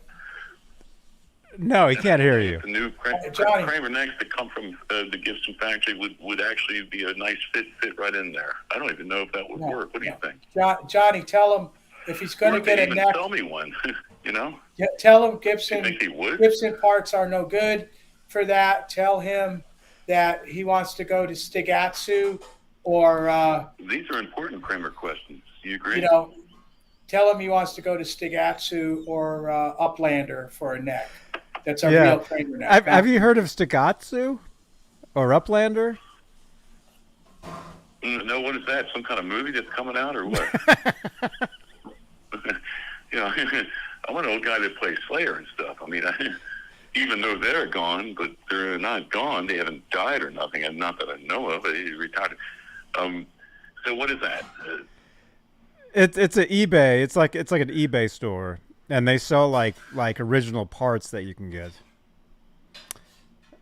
I say, well, I never liked, there's a couple things with my Kramer neck. The one that came from ESP, it was, for one, it was really thick, and it had really little frets, so it kind of gave you a, I mean, you had to be pretty much BB King to get some sound out of that thing and get some feeling with it, you know? Mm-hmm. And it did have the rosewood fingerboard, so, which you can't get no more. So, I mean, maybe do you think I should go have that thing, just get another neck, put it on there, and then try to restore that neck to its original condition with the smaller fret wire, really thin little stuff like they put on Fenders from the 60s. That's how thin it was. Did you play any of those necks yourself? Yeah. Yeah. Did you find that the fret wires were pretty skinny, right? Yeah, some of them. And it felt like a baseball bat, the neck itself, right? Mm-hmm. Some of them are different. Do you have photos of your guitar? Do you want to You know, I might have a couple of pictures of it. It was a candy apple red, and you know, back in '84, I paid a mint for that thing. You know, $650 was a lot of money back then, man. Mm-hmm. I mean, you could buy a car with that kind of money back in '84. Would you want me to send some pictures to you guys? Or, I mean, the body looks good. It's just that you can see where the acrylic finish had cracked a little bit when I put the bushings in. You see what I mean for that, right. for that Ford Rose? Yeah. Yeah. Send some photos in. Maybe I messed her up too much.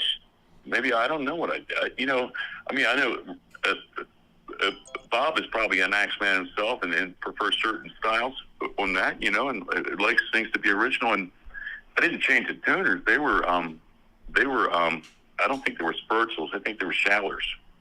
Mm-hmm. They were Schallers that had the Kramer logo on them. You know what I mean? Oh, okay. Yeah, those are like the cheaper ones.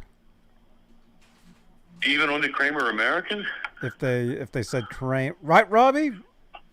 Yeah, Weren't they those the are cheapers? those are imported. They're imports. Weren't they made by Schaller? Wasn't that the Schaller company No. that made them? No, No, I they think weren't those even are. made by Goda. How the They're heck did I get small. and this is coming out of the music store. Right. They might have changed them at I the store or mean, something. yeah, somebody switched something up. What do you think? Maybe. Can Yeah. you text They us? should have said Schaller right on it, right? You should have, right? Mm-hmm. Yeah. I mean, like Mike Neese says here, I wouldn't worry about it. You know, as long as it plays fine, you know, I would just play it. But it would be interesting to hear, see photos of the guitar. Right. It was. That would be cool. It was built in '83. It was built in August of 1983. Mm-hmm. Because it kind of labeled the inside neck pocket just like Fender used to do. You know what I mean? And this was the model that came after. Do you remember they were using like the Strat headstock at one point? Mm-hmm. And they had to cut the ball off because Fender got on their cases about, hey, wait a minute, that's our stuff. You can't look like that, right? Yeah, yeah.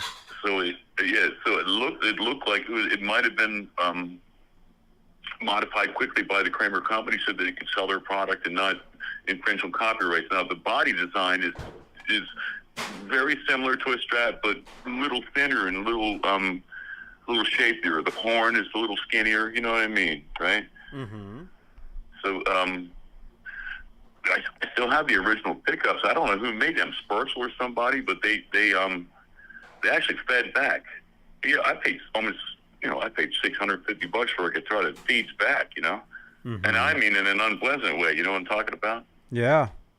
Does Like you pickups could for almost walk shallow. into the damn thing. Back then we ran pedals, so you're going to get all kinds of different wavelengths and stuff like that happening there. Thank God you don't need those pedals anymore. You really don't. I just wondered though I made a mistake. That's all, guys. I really love your channel. You could. How many days of the week are you open? We do these shows almost every day. Right, and you guys are Kramer guys all the way. I still have the original case. Now, I don't know where you could find one of those. It still looks pretty good. You know what I mean? Mm-hmm. Oh yeah, we love It's the we one love that has- Kramers. We love this guy Robbie. It says new. It's the one that says New Generation Guitars. That original one from '83. You know what I mean? Oh. The original logo, New Generation Guitars, Kramer. And it was sad that they had closed, but it's good that Gibson picked them up. And I'm considering buying I didn't know if you know about them, if you played one, the Kramer 1984. What do you think of that axe? Mm-hmm. Oh, the new ones? Yeah. The new ones? I think they're cool. You know, it's Right. you know. They don't have that same thick baseball bat feel, do they? Do they have those bigger frets and a slimmer neck, or what? Well, I mean, I think it depends. Medium, middle of the road. There's a few different ones, but you can try them. You know, a lot of times you can see them in the stores, and you can try them out. And you know, they're at a really good, reasonable price range too. Mm-hmm. I just wonder what they're made of, because you know, I mean, look, I know you can play a guitar that's made out of plywood. I had a Les Paul copy for years to put a nice pickup in it, and you wouldn't have noticed the difference, you know. Mm-hmm. Hell, they might even be less weight, you know. But something about real wood, that's I think it's a little more prestigious. You agree? Oh yeah. Yeah. Yeah, I mean, You want to have the solid wood. I mean, for whatever reason, you could probably make a guitar out of whatever you wanted to, as long as you had the. But I mean, just for prestige and for the quality of sound, tonality, and the resonance and sustain. That sustain is really important. Now, I don't know if you guys. I found that those sustain blocks really work. Those big brass pieces you attach to your Floyd Rose there. Mm-hmm. What do you think of that? Mm-hmm. I think they're cool. I think they add sustain. They had you know, a heavier sound. Right. I know a lot of calls you get are about goofy, stupid stuff. I'm not about that, you know. My thing is all about guitars. But you can do the goofy stuff if you want. You know, hey, that makes it a little more fun. But you got guys like me that have done fret work, Mm-hmm. have put different pickups in to try to get it tailor your sound and try different amps, and I still can't get that down sound. I'm trying like crazy. And ain't nobody can play like that cat, right, Eddie? Ah, he was the best. He could have done it blindfolded. But you got guys like me that think that I can tailor it up with different equipment, you know, the Phase 90 and stuff. I tried all that. It got close to sounding like him, only in tone, but not in finger movement, if you know what I mean. Yeah. Well, yeah, I think Kramer Guitars are really important. It's great to see the company is back alive again. What do you think? I think they're It's cool. great that Gibson, I was there. I think that Gibson did the right thing in picking her up and just saying, look, you know what? This is such a good old brand. And they had that Night Swan. I didn't like that thing. Did you ever play that thing? The new one? Or the old one? The one from like '88 or whatever. Yes, I did what I told actually. you. I did. I played. And that was, I that was played the neck through guitar, right? You know what I mean, right? the Night Swans. No, I think so. No, that was were they, Robbie? Yes. Were they neck through? I the Night believe Swans? so.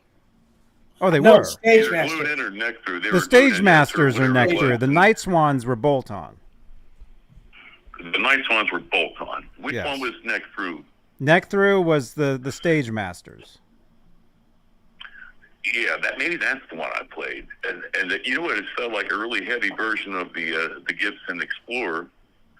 A really heavy version of it. I think it sounded a little better than the Explorer, and the neck was a little slimmer than the Gibson Explorer. You know what I mean? I like that shape. It's just difficult to sit down and play. Mm-hmm. And that's normally how I practice. You practice sitting down, or it's best to put your strap on and get up there and do it that way. That's true. Yes, it is. That's Yes, true. it is. Hey, look, I think you guys got a great channel. wasn't there an R4 enough that was wider yet? What do you think, Robbie? There's R2, R3, and wasn't there an R4 at one point? Or am I I'm mistaken? not going to go through all this stuff. It's like asking me to go through the entire history of Kramer here. Uh-huh. I actually said we would go through the entire history tonight. It was in the title. I'm not kidding. You guys are pretty thorough about it, your examination of how you examine the Kramer company and the old stuff and the new stuff and how it compares. I think you got a really good channel. That's great because it's sort of like I didn't know who to talk to or think about, and then I found this thing on the internet, and I'm like, oh right, you know. What's your name? What's your name? My name is Wayne. Wayne. Oh, you're in their chat. How did you find us? Yeah. I'm the one that was talking to you. We're trying to ask a few questions, but a lot of guys are throwing up. I'm gonna have a hamburger sandwich, or eyeball things, right? And you're gonna get that when you have this kind of format, right? Yeah. Which is fun, but if you're talking about this kind of stuff, that's kind of my bag, you know. Yeah. And what do you think about old Gibson Les Pauls? I think they're cool. I always thought the pickups just lacked a little power for the kind of stuff I like to play. You know what I mean? Mm-hmm. So often I would take the pickups out and put in some DiMarzios. I like the DiMarzio Superstores. And what do you think of those pickups? I think they're or do awesome. you like to stick? I like Seymour Duncan's. Seymour Duncan, the JB. Yeah. That's good. It's my initials, so it's good. Actually, another really good axe is the one that Warren D. Martini developed with Fender, and he's got a pickup that has got 17 ohms of resistance. I mean, when you turn that dial, boy, you're waking her up, you know. Mm-hmm. And you get a lot of the different nuances of distortion and the harmonics and everything. This is probably a notch up, and that's a pickup he developed with them people at Fender. You like that? Yeah. Yeah, I like Fender. Yeah, I just kind of miss the old music, and but there's a lot of guys that still play guitar, you know. Mm-hmm. Well, I thank you for your time. What's that, sir? Thank you, man. No, listen. Tune in tomorrow night. What area code? What are you? Where are you? What state? I live in Baltimore. Okay, so you're East Coast, right? Right. So yeah, it's like midnight. I'm way out here, but at least I can still grab your show. Anywhere on my phone. It's pretty nice. Mm-hmm. Mm-hmm. Tune in. Nice indeed, because it's like this is my bag, you know. And I saw you were cooking some food there, right? Yeah. What did you cook up? I wasn't even paying attention to it. Oh, I don't even know. It's Is that kind of like the thing you do? Like while we talk, we cook up a hamburger or something. And hey, why not, right? Yeah. Yeah, we like Jersey Mike's too. We like sandwiches. So how many people did you get on your blog here tonight? Probably like 100 people, real fast, and then only towards the end, because once I found out it was there, I was getting in there and started asking questions. And I tell you what, Bob really knows his stuff, man. Oh yeah. Oh yeah, he definitely knows his stuff. And the only thing I might disagree with him slightly on is the bushings for the tremolo, because you can take that Allen wrench and lower it down and raise it up anywhere you want, you know. Mm-hmm. The wood screw thing, when I first got my guitar, I was like, man, that action's too high, right? So I did a couple things. I shimmed the neck, right? And then that's too far away from the pickups. Then I couldn't get them to read right, you know what I mean? Mm-hmm. So eventually, it took a few years before the bushings came out, the bushing set, right? And then I put them in there, and I was like, man, now I got her where she needs to be, you know. Yeah. I made a few mistakes from the fingerboard. I took some fine what do they call, like jeweler's files, and I slightly scalloped that precious rosewood away. What an asshole! I don't know what I was fucking thinking, right? Oh. I know that's dumb. Well, no, because So we now- can't swear on this show. We get in trouble. Well, I mean, because when you're a young man, you figure, okay, I just modify it right here, not knowing that the prestige of certain products and how you shouldn't modify it, right? But did you modify a couple guitars yourself? Probably, Yeah. right? I used to work at a guitar store. I used to modify stuff all the time. Did you scallop anybody's fingerboard? Or No. I I got to tell them, I said, they ain't never going to be the same, no. But hey, listen, Robbie needs to sing a song. What are you doing? Tune in tomorrow. We'll be live tomorrow at this time. Oh, okay. Yeah, Tune yeah. in. How did you find us? That's fine. How did you find us, by the way? How did you find? I'm a guitar head, so I blog and look around, and then there you guys were doing a live show about maybe an hour ago or something like that. And I was like, wow, this is my stuff, Oh, dude, thank you so These much. are the guys I need to talk to. Not you got other people blogging in with a dirty joke or stupid stuff. Who needs that, right? Yeah. We're talking tech stuff here. Forget those guys. This is the We're place you talking want to original be. original product, original guitars and how they were put together. And now, where can you get a non-tilt Van Halen 5150 style neck? Non-tilt, not a tilt one. I've seen many of them offered. I don't like those. What do you think, Robbie? Where could I get Depends one? how authentic you want. I mean, non-tilt, like the one that Eddie and his buddies built up at the Neptune Kramer plant right there in Neptune, New Jersey. Not too far away from where I live. I'd say if you want to buy It's got to one, be a company that would cut one for you. Mm-hmm. well, I'd say if you're gonna get one, you Because should the go to non-tilt neck FUTONE. is going to be a bit stronger. You're not going to have that breakaway at the those breakaways, and they happen all the time with these them kind of necks that have the tilt built in. Also, the tilt that's built in out of a straight piece of wood, like from Gibson, that cracks all the time, doesn't it? I mean, how many Les Pauls you saw with a broken headstock in your leg? I saw dozens of them, right? Yeah, a lot of them bust up.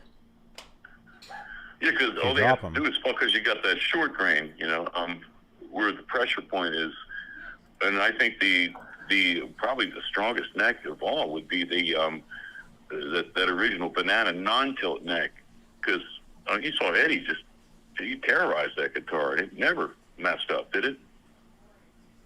Actually, Running all over the stage, that neck- falling down everywhere. Actually, that headstock did break at one point. What, like parts of it came off, or It broke in maybe half. I didn't even notice he had another one to put right on, because I don't know how many pieces of equipment he had.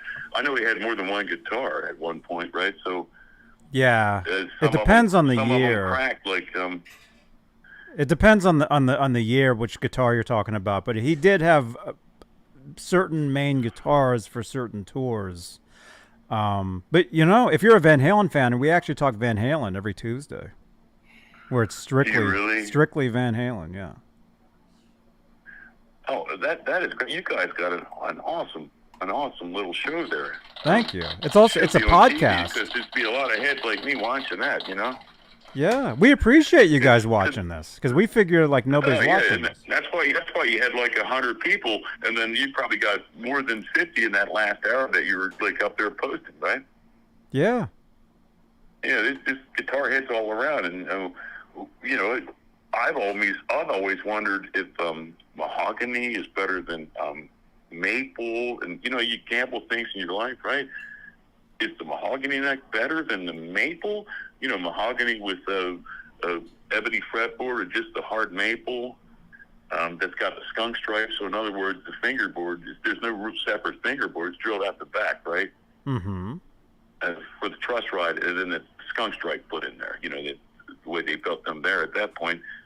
I wonder which one's better. I think almost the maple's better. It's harder in some ways.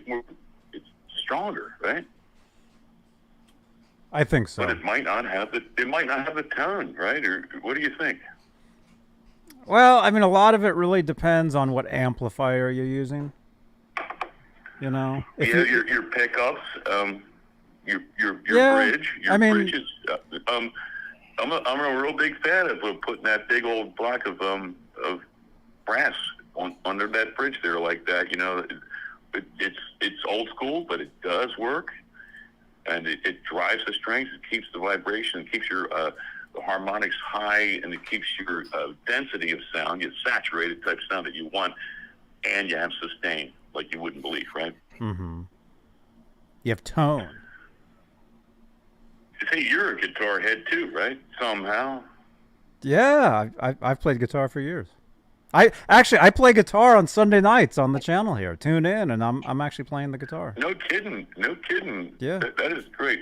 I'm not on the air right now, am I? Yes. Oh, I didn't know. Right. It doesn't really matter. I guess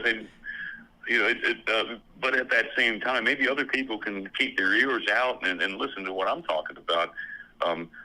Probably best choice, if you have a collector guitar, don't do any modifications. Bad choice, right? Well, it depends. Depends on what it is. If you got a player guitar, that's one thing. One that, say you bought it, used something, and it's been modified. Then if you want to try to restore it, that's an investment cost to take back to it. But there's no way I'd mess with any of my old Les Pauls. I got to leave them the way they are. Otherwise, it would, you know. I mean, if I put a Floyd Rose in my 57 Les Paul guitar, my gold top, right, then it would destroy the value, wouldn't it? Yeah, it could. It might. It could. I just never liked their clunky bridges because they'd always pinch around the pinch point, you know, and then I never liked those really low frets and the fact that the neck felt like a baseball bat, but I guess it was probably the hottest thing at the time, right? Mm-hmm. Are you more like an Ibanez guy versus Kramer, or do you find them almost in the same scope? I think the Ibanez, probably more playable. But that slim little wide neck that they got going on, I like it's almost Kramer. like your hand relax. I like Kramer. Your hand relaxes. You like what? I like Kramer better than Ibanez. But I like a lot of stuff. But hey, listen, I got to let you go because Robbie has to sing a song. Because he sings songs on here too. Right. Hey, look, I didn't mean to keep you that long. There's a lot of tech stuff that Yeah. I think that you guys you can do that and throw a couple jokes, have a sandwich, talk to a couple. It doesn't matter to me. But the tech stuff is in the data production, where this net came from. That Spearhead came from 1987 to 1988. That's that ugly one that we were looking at. Remember, we were all looking at it. Oh yeah, that was and weird. The guy had a shitty picture of him. He was a crappy, out of focus picture, right? Oh, that was awful. And I could tell that was an '87 model. And then the body wouldn't even look like a Pacer. It would look like something. And so I had it wrong. The Striker, that was the one made out of plywood, right? Correct. Okay, look, I'll let you go. Hey, thank you for talking to me. What's your name again? God, Wayne? Wayne. Wayne. Yeah, yes, sir. Yeah, and that was very nice. That was probably one of the most enjoyable little things I saw, and then about different dates of production, where this come from, but there's also probably a lot of fake Kramers out there. These Chinese companies, man, they kick it out like you wouldn't believe. In I was thinking about buying myself a Chinese Les Paul, but they almost look right. Isn't that weird? Nah, they bust them up at the border if they open up the box. Oh, you mean they're not even getting in anymore? They import like super those fake ones, like the super fakes. Look right, almost. Yeah, right, exactly. It even says Gibson on the headstock. Now, who's got the gall to put somebody else's company? You know what I mean? What? How is that fine, right? I don't get it. Do you get it? No, I don't understand it. Yeah, in their culture, it's cool. Or maybe try to catch me doing it. But the stuff does get in here, so you would suggest I don't buy one and examine it. No. I'd like to do it anyway, just to examine the thing, because you can get one for like $250. Mm-hmm. Isn't that crazy? Well, maybe get one, try it out, do a video, say, hey, look, this, is weird. You guys need to talk about that too, look, because it's not going to be too long before they're going to start kicking out fake Kramers, and I don't want that to happen. It's bad enough that in '92 when Kramer actually went down and we're gone, Gibson bought the name finally and then started producing Kramers again. I think the Kramer company should live on and not be duplicated by some kind of Chinese company because they want to make a few bucks. I'd rather pay the $800 or $900 for the real American Kramer, Mm-hmm. That's me. And you agree, don't you? I love it all. I use all kinds of stuff. But anyway, listen, I gotta let you go. Robbie has to sing a song. Thank you for calling, Wayne. Yes, sir. Wayne, okay. Yes, sir. Yeah. All right. Thank you for calling. Call again. Call again. Tune in tomorrow night. We'll be live. And let the people know out there, this is kind of almost a tech channel, too, in certain ways. Oh, yeah. Because you got people out here that know our equipment, and then we do wonder about some of it, though. Mm-hmm. Mm-hmm. So I thank you guys. I didn't know I was on the air. I'm a little bit embarrassed. Oh, it's okay. No, this is a live channel. But we're talking tech stuff here, Yeah. Yes. Okay, well, thank you, sir. You have a good night. Thank you. You too, Wayne. I'll talk to you again. Okay, bye-bye. All right. Bye-bye. That was Wayne.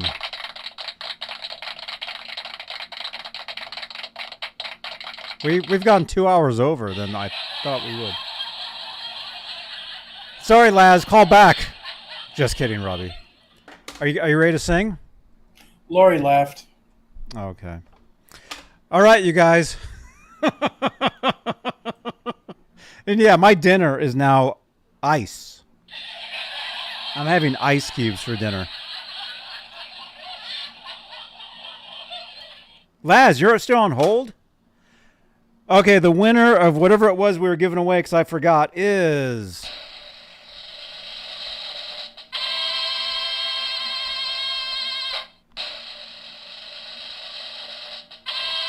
Ronnie Parker.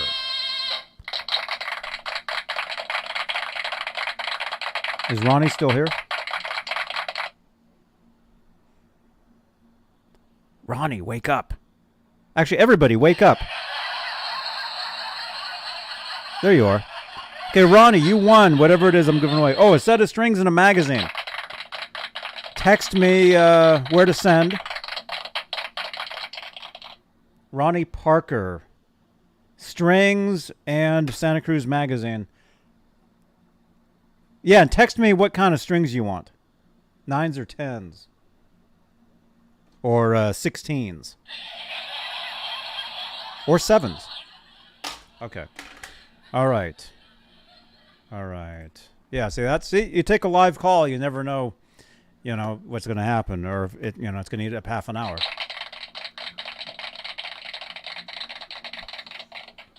I'm not going to go through my entire history of Kramer Guitars. It's just too much.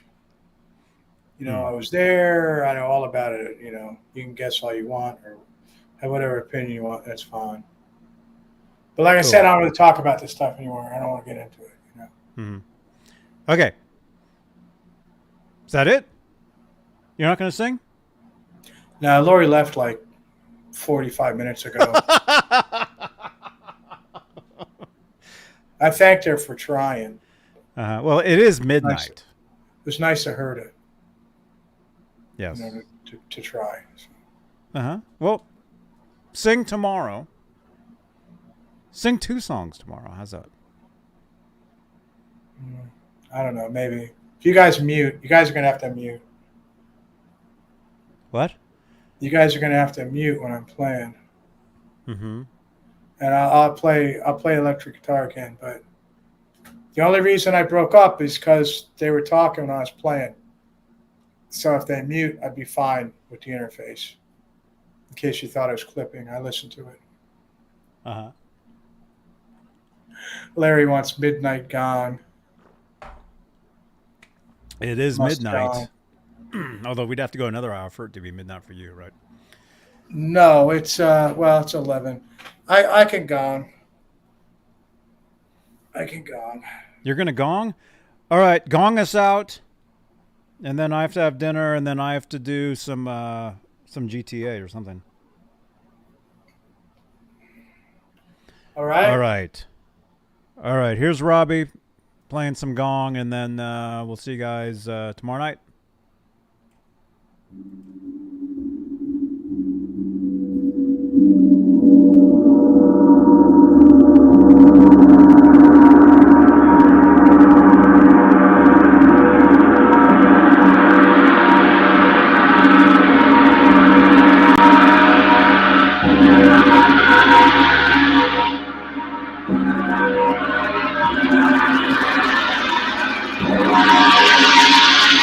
Oh my gosh.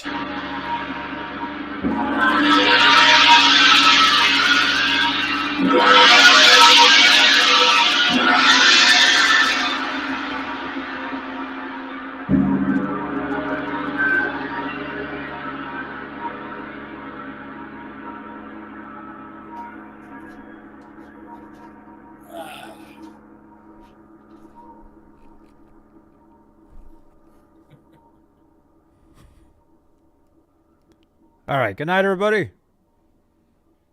Say bye, Robbie. See you guys tomorrow. Hey, this is Billy Sheehan. You're watching Johnny Beane TV. Okay, ready? Ready. Hola, amigos. This is your bass player, Billy Sheehan. You're watching me right here on my dear friend, John. It went away. Oh, no. Johnny Beane. I can